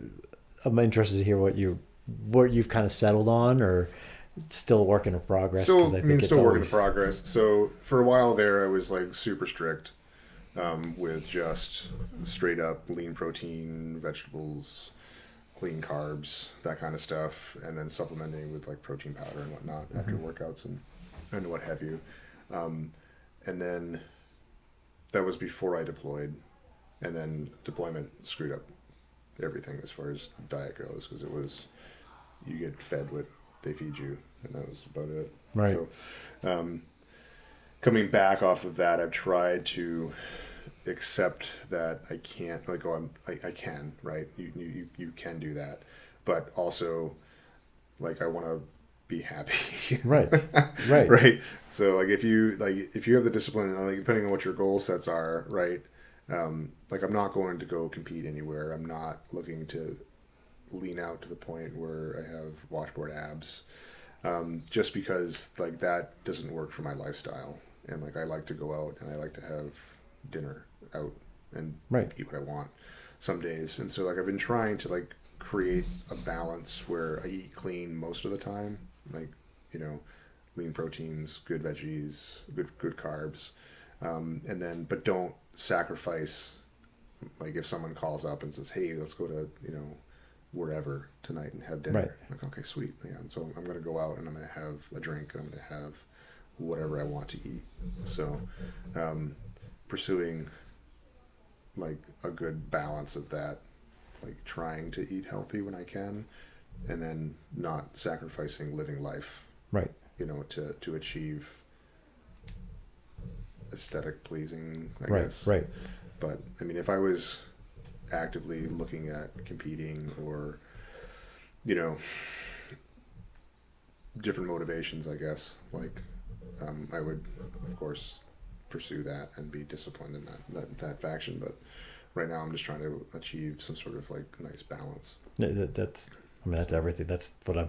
The balance. It's hard to figure out. Yeah. But it's also not that hard to figure out at the same time. It's like, Right. I have a hard time. Like, I know if I have this cookie in the morning, I'm probably gonna have 4 or 5, kind of thing. Yeah, you never have You know what I a mean? cookie. So if I can stay off of that and be locked in for the day, maybe tonight I'll have one, Right. as a reward or, It's a really interesting, the whole, I've experimented with different things and see what works for me, what doesn't. And I've got this whole, so if you listen to the Danielle thing, I've been doing a lot of fasting, messing around with fasting, multiple day fasts but I'm trying to run over 100 miles. So I've been doing a lot of my exercising fasted, which I love how I feel. I'm amazed at how much energy I did a 5-day fast and was running 15 to 20 miles every day and still had energy at the end. I definitely noticed my pace was not what it was, but I still had energy to do it. So that had me thinking about wants and needs. But now I'm trying to run these longer distances or do more. It's like, well, I need to be fueling, so I'm playing with the fuel. Where's the fuel come in? Now my body's used to running with nothing. I need to start training while eating because I got but there's so much to it. Like for me, when I lost my weight, I was looking at, like, okay, where can I trim out a little bit? Oh, I'm having cereal with milk. What if I just cut out the milk and just have the dry cereal? I was just looking for, like, little places to make the cuts. Yeah. And that, it was amazing how much just a little change here, a tweak here or there, and I'd start to notice benefits. Let me ask you this. So this is a complex question, and I'll probably interrupt you a bunch. But I tried it I kind of came up with my cousin. So I named this BOPTMN. And partially Benjamin with Optimum mixed together, but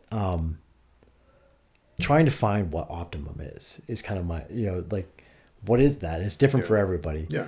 But what would you say? So if I asked you, like, what does an optimal day for Alex look like? Oh, man. And it's not an easy question, but, like, and it depends on what your goals are. Like what is a perfect you could say sitting on a beach drinking margaritas. Well, how many days is that going to work for you? And it's going to lead to a bad place. So there's a balance, all the balance things that come in there. So what is an optimal day for you? Yeah, like that is a pretty complex question. I have such a varied kind of I don't have like a lot of like daily structure in my days. So like every day is very different. Like yesterday I was at the firehouse at 7:00 in the morning, worked all day, got off this morning, went home, had a nice breakfast, worked out in the afternoon, coached a couple of nights. Tomorrow I'm on a detail for the fire department again, and then I'm flying tomorrow night. So like it's hard to kind of like look at like what my schedule is and what would be kind of ideal. But I mean, like waking up, having a nice tall glass of water, and then a coffee after that, and then having a breakfast. Usually I like, eggs and sausage pretty well, some sort of omelet, and then just relaxing a little bit in the morning. And then I like to work out typically like either the 9 or the 11:30, just because I like the 11:30 a little bit more because it pushes me right to lunch, and I like to fuel after I work out. And then probably in the afternoon, like relaxing at the house or walking the dogs. And then in the evening, I get a kid, or one of my daughters is going into 7th grade, and the other one's going to be a sophomore in high school. So usually in the afternoons I'll pick them up, which is kind of nice to pick them up from school. And they always typically want to go get snacks, so I usually go get snacks with them. Right. And then in the evening, just kind of having a nice meal and enjoying the family for the evening, and then bed early, like 8:30 probably. So if I could get to be that would be pretty optimal. Yeah. So I know, huge dreams, right? But there's I mean, so. Now you didn't. No, you. I think you. I don't think workaholic was the name you said, but you put too much work in your days. Yeah. But you didn't mention any work in there besides working out. Right. So is work not fit into the optimal? No, I mean, not for my ideal day, I guess. Right. I mean, like I love going to work. I really do. I love my job. When I'm at Bangor, I get to. I mean, like my crew is pretty awesome. Like I have a good group of people that I work for, and I would think saving a life of work into your optimal day. Yeah, that's super stressful though. That's gonna be a pretty. I mean, I've had a couple little incidences here where I've helped some people. Yeah. And like I'm floating for a week. Yeah. Like my feet aren't even touching the ground. I can't. I mean, is it just ho hum at this point? Because you. And it's not ho hum. It's but it's so. I mean, at this point, I don't want to say it's like clinical, but it's like right after it happens. Like so, we had a code save, like a person in cardiac arrest that we ended up bringing back a pulse with and were able to transport, and they survived the incident. And it was really good because so we have on my crew, I have 3 paramedics, myself, my engine driver, and then my rescue paramedic. And then I have a basic EMT and then an advanced EMT. So there's a good mix of licensure levels there, and like. We hadn't worked a whole bunch of codes together at that point, but everything just fell into place. Everyone had a role. Everybody knew what they were doing. Everybody just worked super efficiently. And so the paramedic on the rescue was like, "Hey, can we get a already done? It's this. Hey, can we get a? It's right there. Like, hey, can we get a like? There's nothing for me to do anymore." I'm like, "That's optimum right there. Right. That's amazing." And so. Ended up loading the person, bringing her to the hospital and whatever, and there's high fives at the hospital and everything. And then we went back and we're like, all right, so what went well with that code? Okay, so we did this, this, and this, and this. Okay, what could we improve on?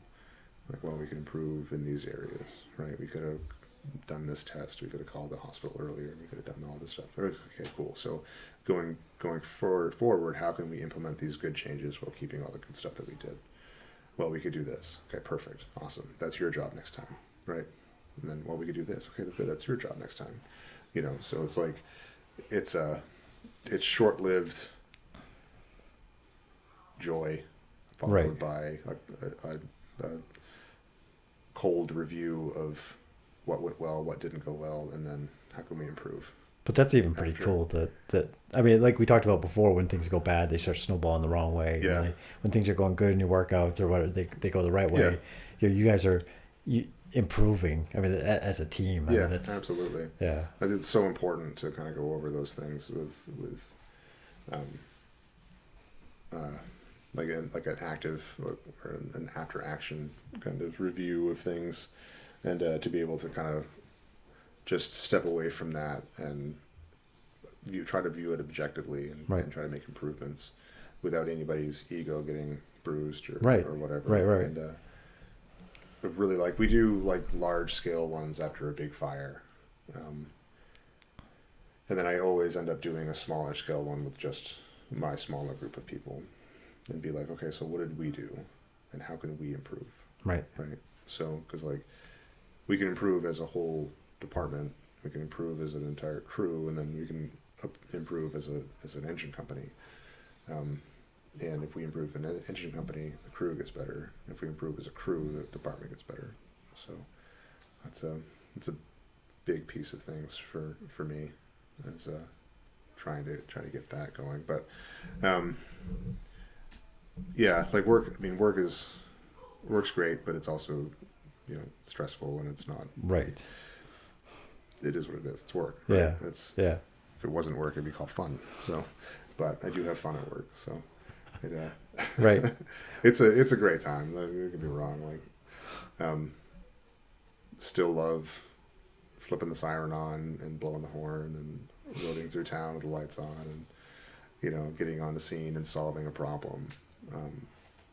Is a lot of fun, and it's very rewarding. And no two are the same. Yeah. No. And fires are unpredictable. Yeah. Yeah. So it's pretty fun. It's like, you need to have a lot of reps to be able to start recognizing patterns and things. And even then, I would guess the patterns don't always hold true. Yeah, like, there's lots of variables. Yep.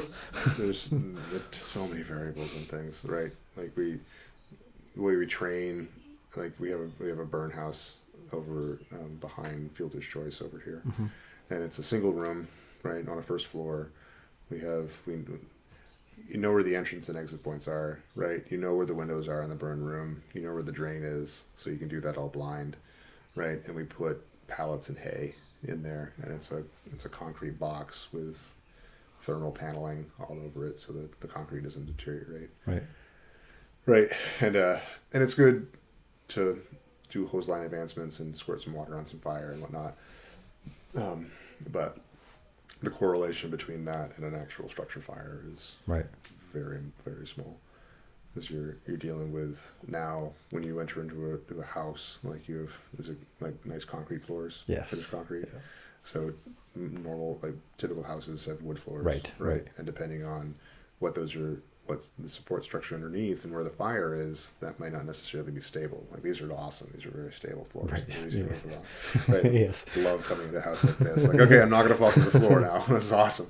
Right. But, you have the, like the manufactured truss systems that have a failure rate of like 7 or 8 minutes of fire impingement. Wow. And so our typical response time is 7 or 8 minutes. So if you have a bunch of those in there, and they've all been burning for a little bit, like, that floor is now unstable. We don't know that until we go into there and start sounding the floor. And if you don't do a good job at that, you can fall through, right? And then your day gets got a whole lot worse. But just saying that because it's not the same exactly from the training ground to the fire ground. Right. So being able to figure out,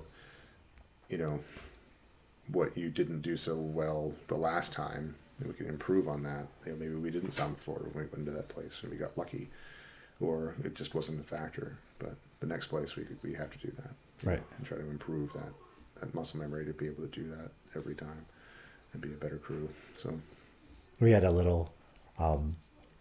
So my wife and I, we have a sauna, which we haven't used it much in the summer, but all winter long we use a lot.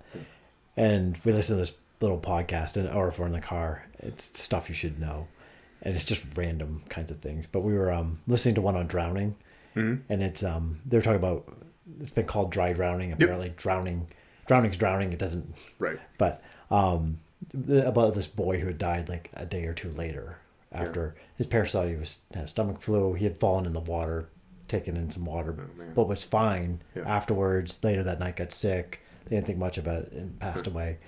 And we were telling, so Kaylin and Evan are both lifeguards at Swan Lake, and we were just talking to them about it, just telling them about the podcast we heard, and they didn't really know much about it. Well, yesterday, I think it was yesterday or 2 days ago, a little girl fell in the water, took on some water, came out. Kaylin comforted her, she was fine, but then took the dad aside. It was like, okay, just in case, it's probably not, I don't want to freak you out, but if this kid, right. And Dee and I were high-fiving at the beach, like, yeah, we just saved a little girl, you know what I mean? Right, like, and hopefully nothing like that happened, but it's like, what you do is pretty cool, and it's pretty awesome that you get to save people, and I know it gets a bit clinical, it sounds like, but yeah, for us unprofessionals, even a brush with it's pretty cool. Yeah, awesome. That's pretty awesome though. Like anytime you could do that, it's pretty cool. It's like a little podcast in our sauna paid off. Right? Yeah. A little bit of knowledge goes a long way. So that's really cool. Okay. You said you're toxic. Here's what you said. Your busy schedule is a toxic trait. Yeah. Yeah. What do you mean? Oh man. So, recap the last few days. I worked the 24 on the 23rd, 24 on the 25th, 24 on the 26th. It's now the 27th, right? So, worked the gym this afternoon. Here with you tonight. Tomorrow I have a detail flying tomorrow night, and then I finally get a day off on Wednesday. And so Wednesday and Thursday I've agreed to not schedule anything, and then I'm back to work on Friday. So I have 5 days off, like from my full-time job, right? And I end up filling those days with other things, and most days, like most weeks, are very similar to that thing, and I'm recently trying to get into a better work-life balance, but it's a challenge because I'm a firefighter, so that's helping people, right? I'm a firefighter in another department, so it's helping people, and you're part of a team in both those places with people relying on you. And and then I'm a CrossFit coach, so that's helping people, and that's kind of been my I don't know, my one passion is to try to help where I can, when I can, give of myself to the things that I like, right? The military, as a medic, helping people again, right? So trying to do that, and then overextending when people ask me to do something, right? And but I like doing that. That brings me happiness to be able to go and do things and help people and do things for people, so trying to learn to say no a little bit more and try to hold back or kind of not extend myself out, because go until I have nothing left, right? And then I'm done for a while, and then I got to take time off, and I'm not useful at the house. I'm not good for the family, and I just want to sit and watch TV. Right. I see parents with little kids, and I always want to tell them, don't blink. Yeah. It goes by so fast. I got a kid driving now. Like, Yeah, that's no, insane. we're recently there. Yeah, yeah. I got one of yeah. Yeah. Yeah. Our two youngest are right in high school right now, and I love where they're at, and I have a great relationship with my daughters. But it's like it's different. I miss the daddy's little girls that would do anything daddy wanted, Yeah. and but it fly. It's like Yeah. It's a blink of an eye. it's Yeah. too fast, and if It you're is. working too much, Yep. you miss out on all of those. Yep. Yeah. I was really lucky with my first kid because I was a stay-at-home dad for the first year and a half of her life or so. So that was pretty neat. Right. But then I got a job, and I got another job, got a better job, got a better job, and then all of a sudden I'm back to boom, working all the time again. So Yeah. And it's been tough because like when like I can get swamps and I can get time off from the firehouse, but you can justify not doing that too, which Right. isn't necessarily the right answer. Or if there's nobody that can work for you for the day, like you have to go, right? I have to go to the shift because that's my assigned duty day. And so if I can't get out of it, like I miss out on life events, Right. stuff. Right. Kind of envious of the 9 to 5 person because school concerts, award banquets, sporting events, that kind of stuff all happens later in the afternoon. Right. It's easier to skip out of your job at 4:45 or something to make it to a game than it is to Right. hey, can I leave? Well, who's going to take your spot? Because like if I leave, someone needs to fill that seat to Right. be able to do to be able to function. Right. Right.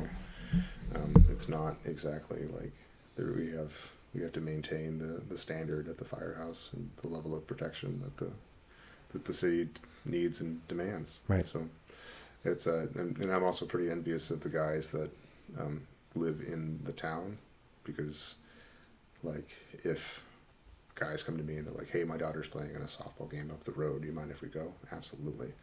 Right. So we just bring the fire truck there and just respond from there, which is awesome. But it's hard to bring it to Hamden. Right. Right. Right.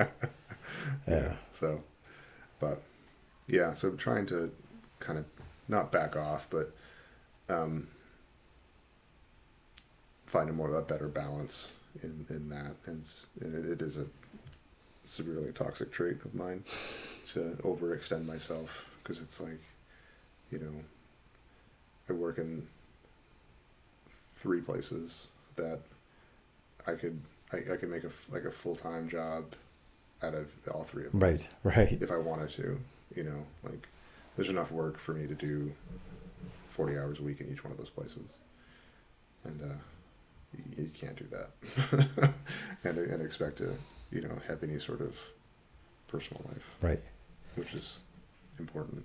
Absolutely. Right. Yeah, that's part of that balance. Yeah, we're not made to work. Right. We're not made to just work, I guess. So. I got lucky when COVID hit. My company sent me home, Hmm. and now I get to stay home. So I work from That's literally awesome. right, and my wife works right there. Yeah. Like two of us hang on, try not to annoy each other too much. But COVID worked out. How did COVID affect you guys at the fire station? I mean, did you guys have to do a lot of crazy stuff? Or? So we give my department credit. During the heat of the pandemic, they were like incredibly forthcoming with information, and they did a great job of getting the supplies that we needed to do our jobs. I mean, you're clearly essential. Yeah, clearly. Right. Right.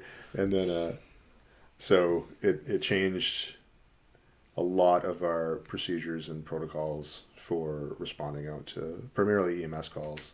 Fire calls, it didn't change a whole lot of things. Right. But EMS calls, it changed from the universal protocol, like precautions of just gloves, right, to gloves and N95 mask, goggles, and then an apron, like a smock.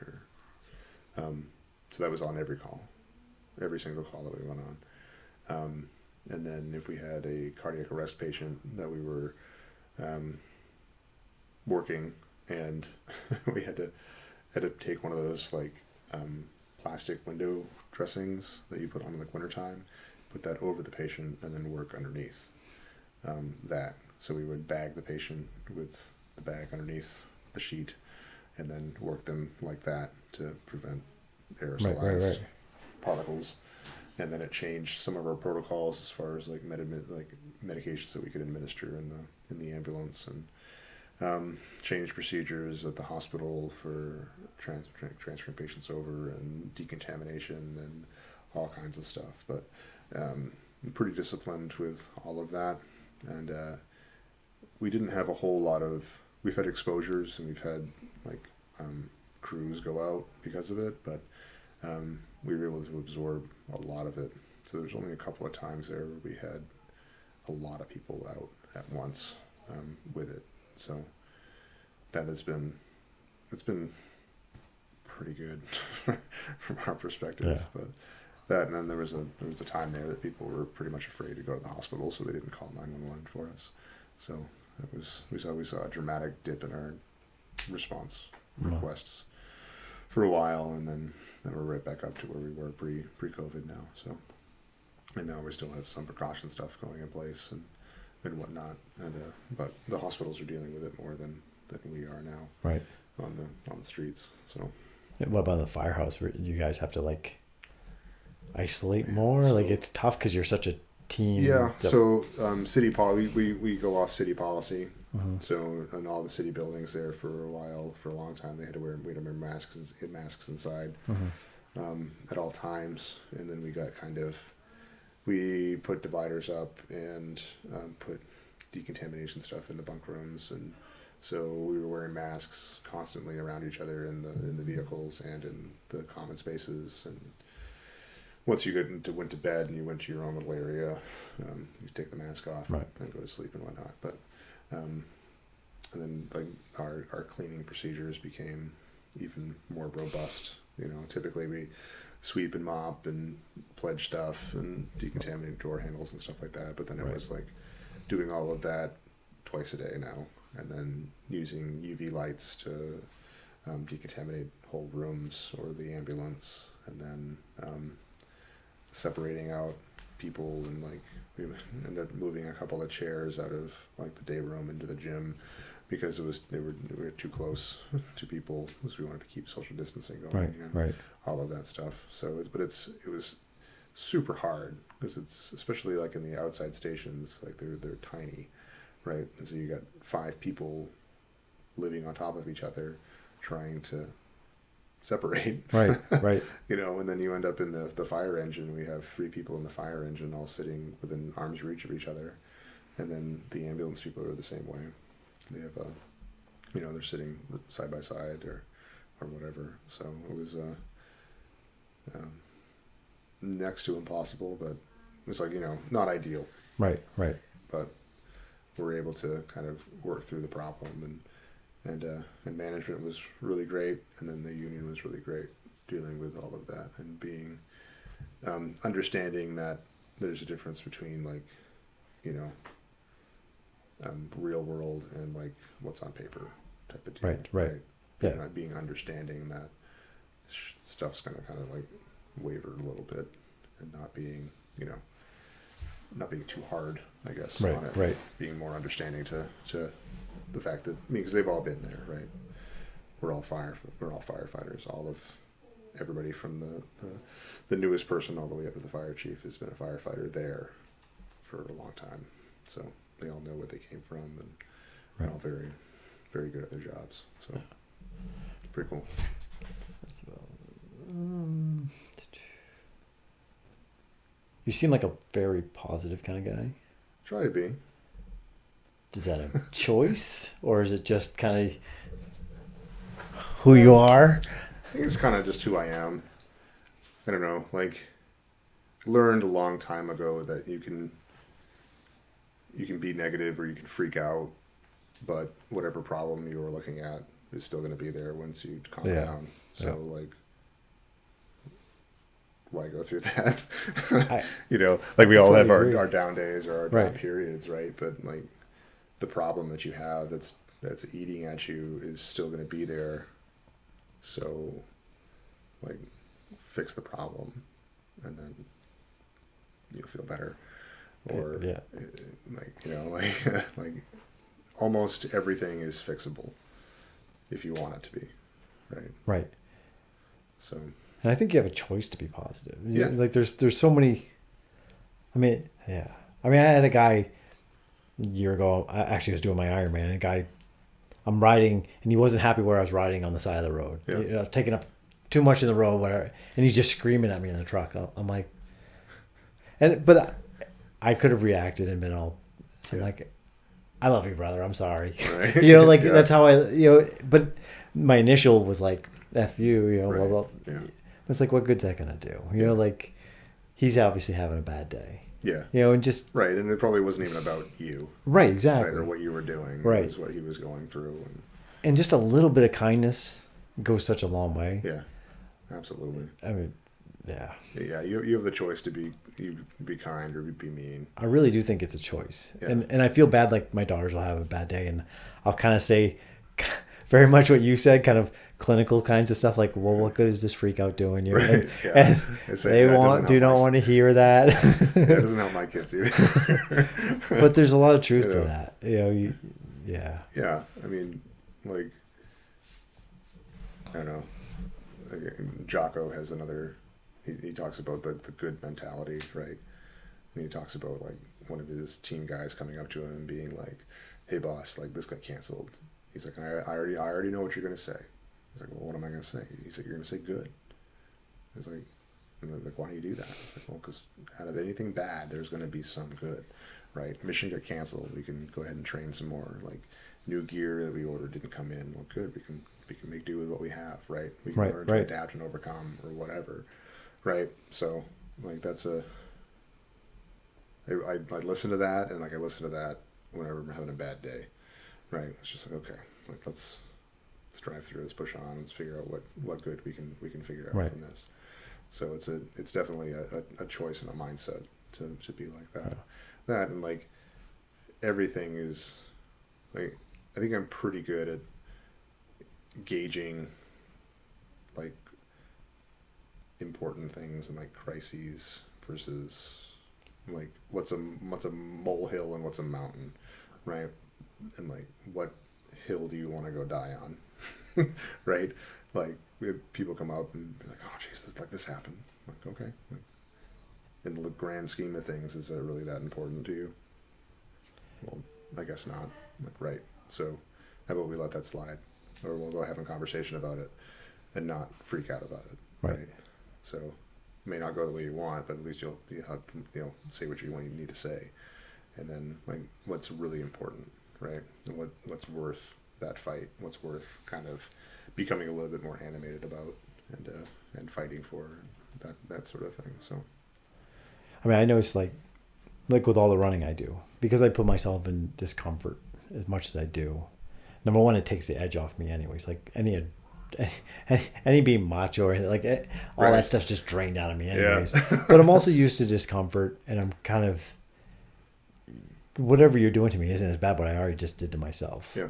And I'm wondering, like, you literally deal in life and death situations on a regular basis. Yeah. You know what I mean? So do you think you and firefighters you've known are probably, I would think, pretty adept at handling the difference between, like you said, is this a really is this a major thing, or is this you're desensitized to it in a way, but in a good way? I don't know what the right term. I wouldn't say desensitized, I guess, but just able to, we're required to make life and death decisions in the blink of an eye, and be calm and logical in those situations. Yeah. And a good firefighter in my brain, right, can convey what's going on to, and like, I guess, like if things are going bad inside or wherever you're at, right, the people on the outside don't need to know that. Right. You're like, hey, this is who I am, this is where I'm at, this is what I need, get it to me as soon as you possibly can, please. Like that kind of thing. And because if you're calm and collected and able to speak coherently, it calms everybody else down, right? And then if you're freaking out on the radio or whatever you're doing, it amps other people up. So it makes your anxiety levels go up. It makes you just kind of like everything gets amped up. I don't know.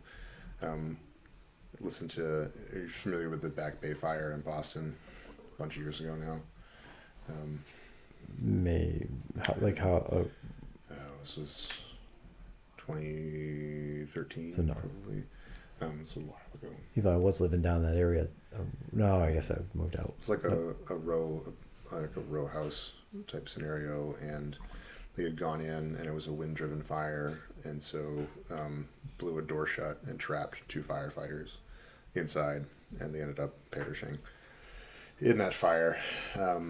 But you would never know it from listening to the radio traffic of the lieutenant and the firefighter that were inside, because they were just like calm, cool, collected the entire way, all the way to until they stopped talking, right?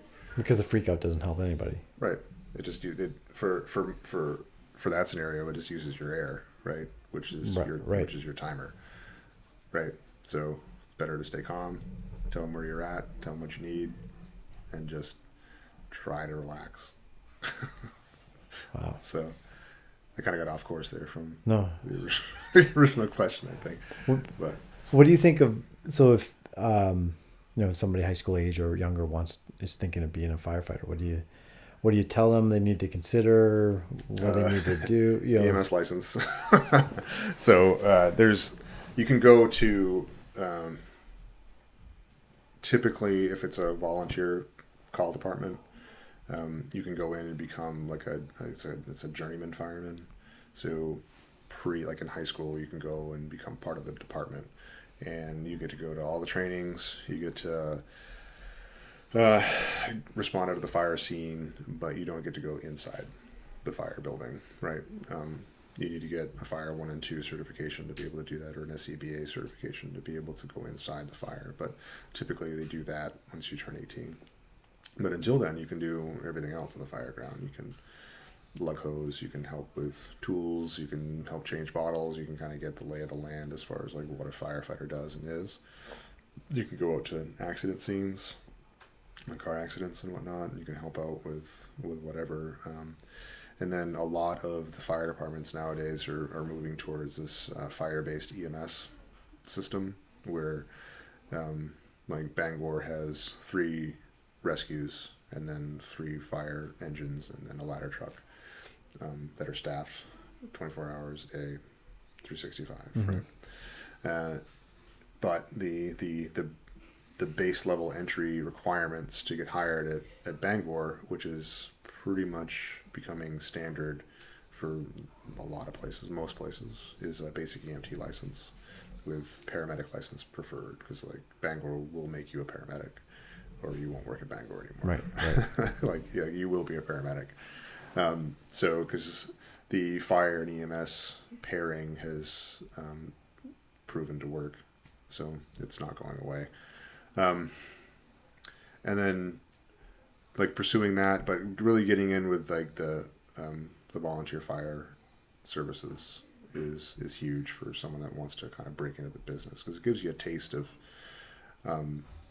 like the chain of command and what we do, and kind of you get to kind of get a lot of experience for free in that regard. Right. And it does wonders for you when you go, and if it's something you want to pursue as a career, you can walk in and be like, hey, this is what I have, right? So you position yourself in a way that you already have some experience. You know you want to do this as a career, right? It's like,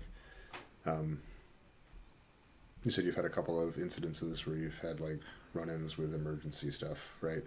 Like you never know how you're going to react in an emergency situation until you're in it, right? So that was always a big fear of mine, like, or an anxiety provoking event was like before I had my first cardiac arrest, before I saw my first person that had passed away, right? Before I had my first child that did that, before I pulled my first person out of a fire, right? Before I had my first really bad trauma, right? All of those things, like you have no idea how you're going to react in that moment, right?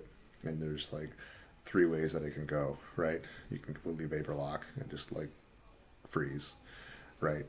You can freak out, or you can go to work, and you don't know until you see that. You have no idea how that's going to affect you either. Each person, and someone at the firehouse the other day said that you have a limited amount of calls that you can withstand, that you can take on yourself before you're just done, right? And that number is different for everybody. It can be one. Right. Right. Your very first call can be like, nope, this is not for me, right? And walk away and never touch it again. Or you can go thousands of calls and be fine.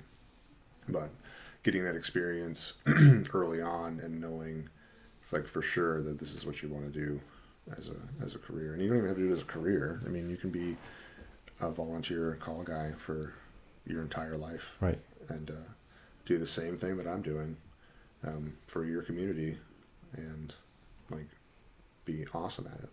I have friends in high school that I think he's a assistant chief at the fire department where I grew up, and he's been doing it since, gosh, his dad was the fire chief down there for ages and ages, and he's been in the firehouse for his entire life. Right. And that's just what he identifies as. He is a fireman, right? So, which is really cool to kind of see, and but try to get yourself set up by having that experience, and then pursuing the fire 1 and 2 certifications, and then that basic EMT license. Right. So, because it's going to be ingrained in everything we do. So, yeah, that would be it. So let me just see if I got. I know a couple things I want to hit, but I think we got through most. Do you still have goats? Yeah, I have a couple. How is that? They're fun pets. It's a. How does that start? How do you end up? Man. So we moved into the house in Hamden over here 16 years ago. Now it was like as Brittany was pregnant with my first child, Cammie. So, and then we have the big house, little house, back house, barn scenario with a barnyard and everything. And so, and my wife grew up with horses her entire growing up, and her mom owns a horse farm down east. And so she's like, man, we have a big barn, we should get some animals. I was like, okay, sure, that sounds fun. And so we got we got chickens first. And we tried chickens a couple of different ways, and then we made it a roost in there, and then she wanted some farm animals. And so we talked about pigs, and we talked about, briefly about horses, and that wasn't going to happen because we just don't have the money for that. So settled on sheep. So we got 2 sheep. As they were lambs, and had them, and they were adorable and fun. And then I don't know, like she wanted to get a couple of Angora goats, which are the fiber fur goats. Okay. So they're like long-haired, fuzzy goats. And so got a couple of them, and then it just kind of blossomed from there. And now our herd is shrinking because they're all getting on in years. And I don't think we're going to do any more animals anymore. They're fun, and they're fun to interact with and play with a little bit when we're outside and pet and whatnot. But they're for our, like, again, toxic trait. Right. Very busy. So, and my wife's very busy, and like when we want to go do something, someone has to watch the farm. Right. So a lot of times we've been, well, I'll stay home and get the animals out and in and everything else, and you guys go do this thing. And we have 2 dogs as well, so it's like someone's going to watch the farm. So that's something that her parents deal with too, being having a horse farm down east. It's like someone's always going to be there, right, to take care of stuff. I mean, it's like I've gotten more than one phone call from people. Hey, I just drove past your house and the goats are out in the front lawn. Like, okay, thanks, buddy. I'll head home. Like, man, we use that like net fencing, which is fantastic. But if one panel gets blown over, like we have one goat, Violet in particular, that's very goaty. Right. And she'll just be like that, and then hop over it and just do whatever she wants. And she's the ringleader, so everyone else is like, well, I guess we're going that way. Right. So they all hop over the fence, and I've gotten home, and like one has tried to follow the other one and get tangled up in the fence and freak out and get tangled up more, and then all of a sudden like 6 posts are out and she's just laying there and like, ah. So it's an adventure anyway. So, but they're fun. Yeah, they're fun. So yeah, man. We have one dog and that's enough. Yeah, man. I told my wife the other day, I was like, if we didn't have the goats and the sheep and the dog, I'd let you have like 3 more of this cat. So, we have one Maine Coon cat that's just adorable. Right. And so, both of my girls have been like, can we get another one? Like, Ezra needs a friend. I'm like, no more. Like, we're tapped out. They have my cat that won't come. He'll come in the house to eat and leave because we have a beagle, and the beagle likes to attack him, and like he doesn't put up with that. So he's just like, nah, I'm just gonna go out and sleep in the barn. So we have a indoor outdoor cat that just is basically outdoor. So, but he was an indoor cat until we got the other animals. Right. He's like, nah, I'm out. We got one big old mastiff that hates Nice. everybody. Yeah. If you're here for a week, Yeah. don't leave his side. Stay in his eye range for a week. Yeah. He'll start to warm up to you. Yeah. But other than that, he's just like, nah, leave me alone. Yeah. So what gives you hope for the future? Oh man, I've been thinking about that for a while, and I tell you, like the way that like seeing how my kids kind of view the world and how they're like their independent streak and how they're kind of adapting to their scenarios and their situations gives me hope for the future, because man, there's not a whole lot out there to inspire hope right now. Right. Like, Right. With the news cycle is 99% negative, and politics are 99% negative, and just everything is just so polarized and expensive and just everything. Right. Like cliche, but the kids. Yeah. I hear people that I can't imagine bringing a kid into this world, and I'm like, and I feel the same way as you do. Like, they're what gives me hope. Yeah. They're what makes me feel good about the world. Right. Like they're better versions of me. Mm-hmm. Yeah. Yeah. Right. And it's kind of cool. And I meant to touch on this earlier too. Like the path you're setting with your fitness and setting that example.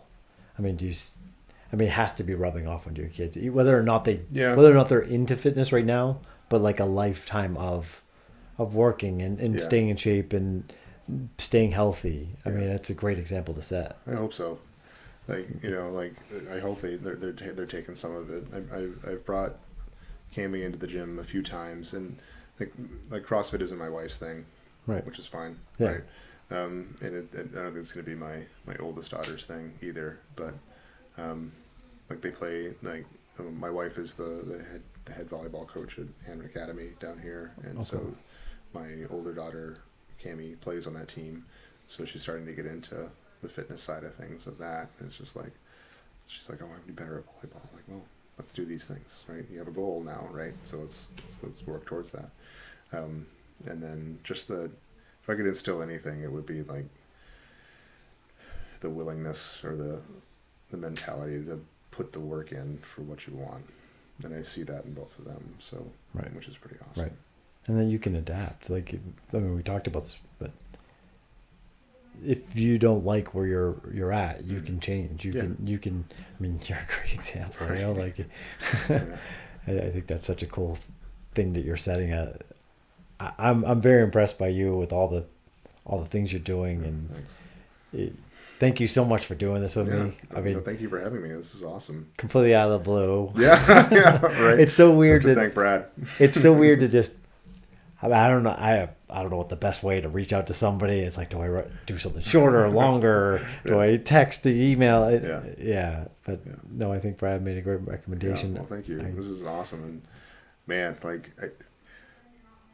you're super impressive to be able to run that many miles, and in a week, and the aspiration of doing a 100-mile race is unfathomable to me. It still is to me. It's like I go into the gym and I'm like, oh man, I gotta run 2 800s today. Oh. But I tell Evan's what's the The ACFT. Was it 2 mile run? 2-mile run.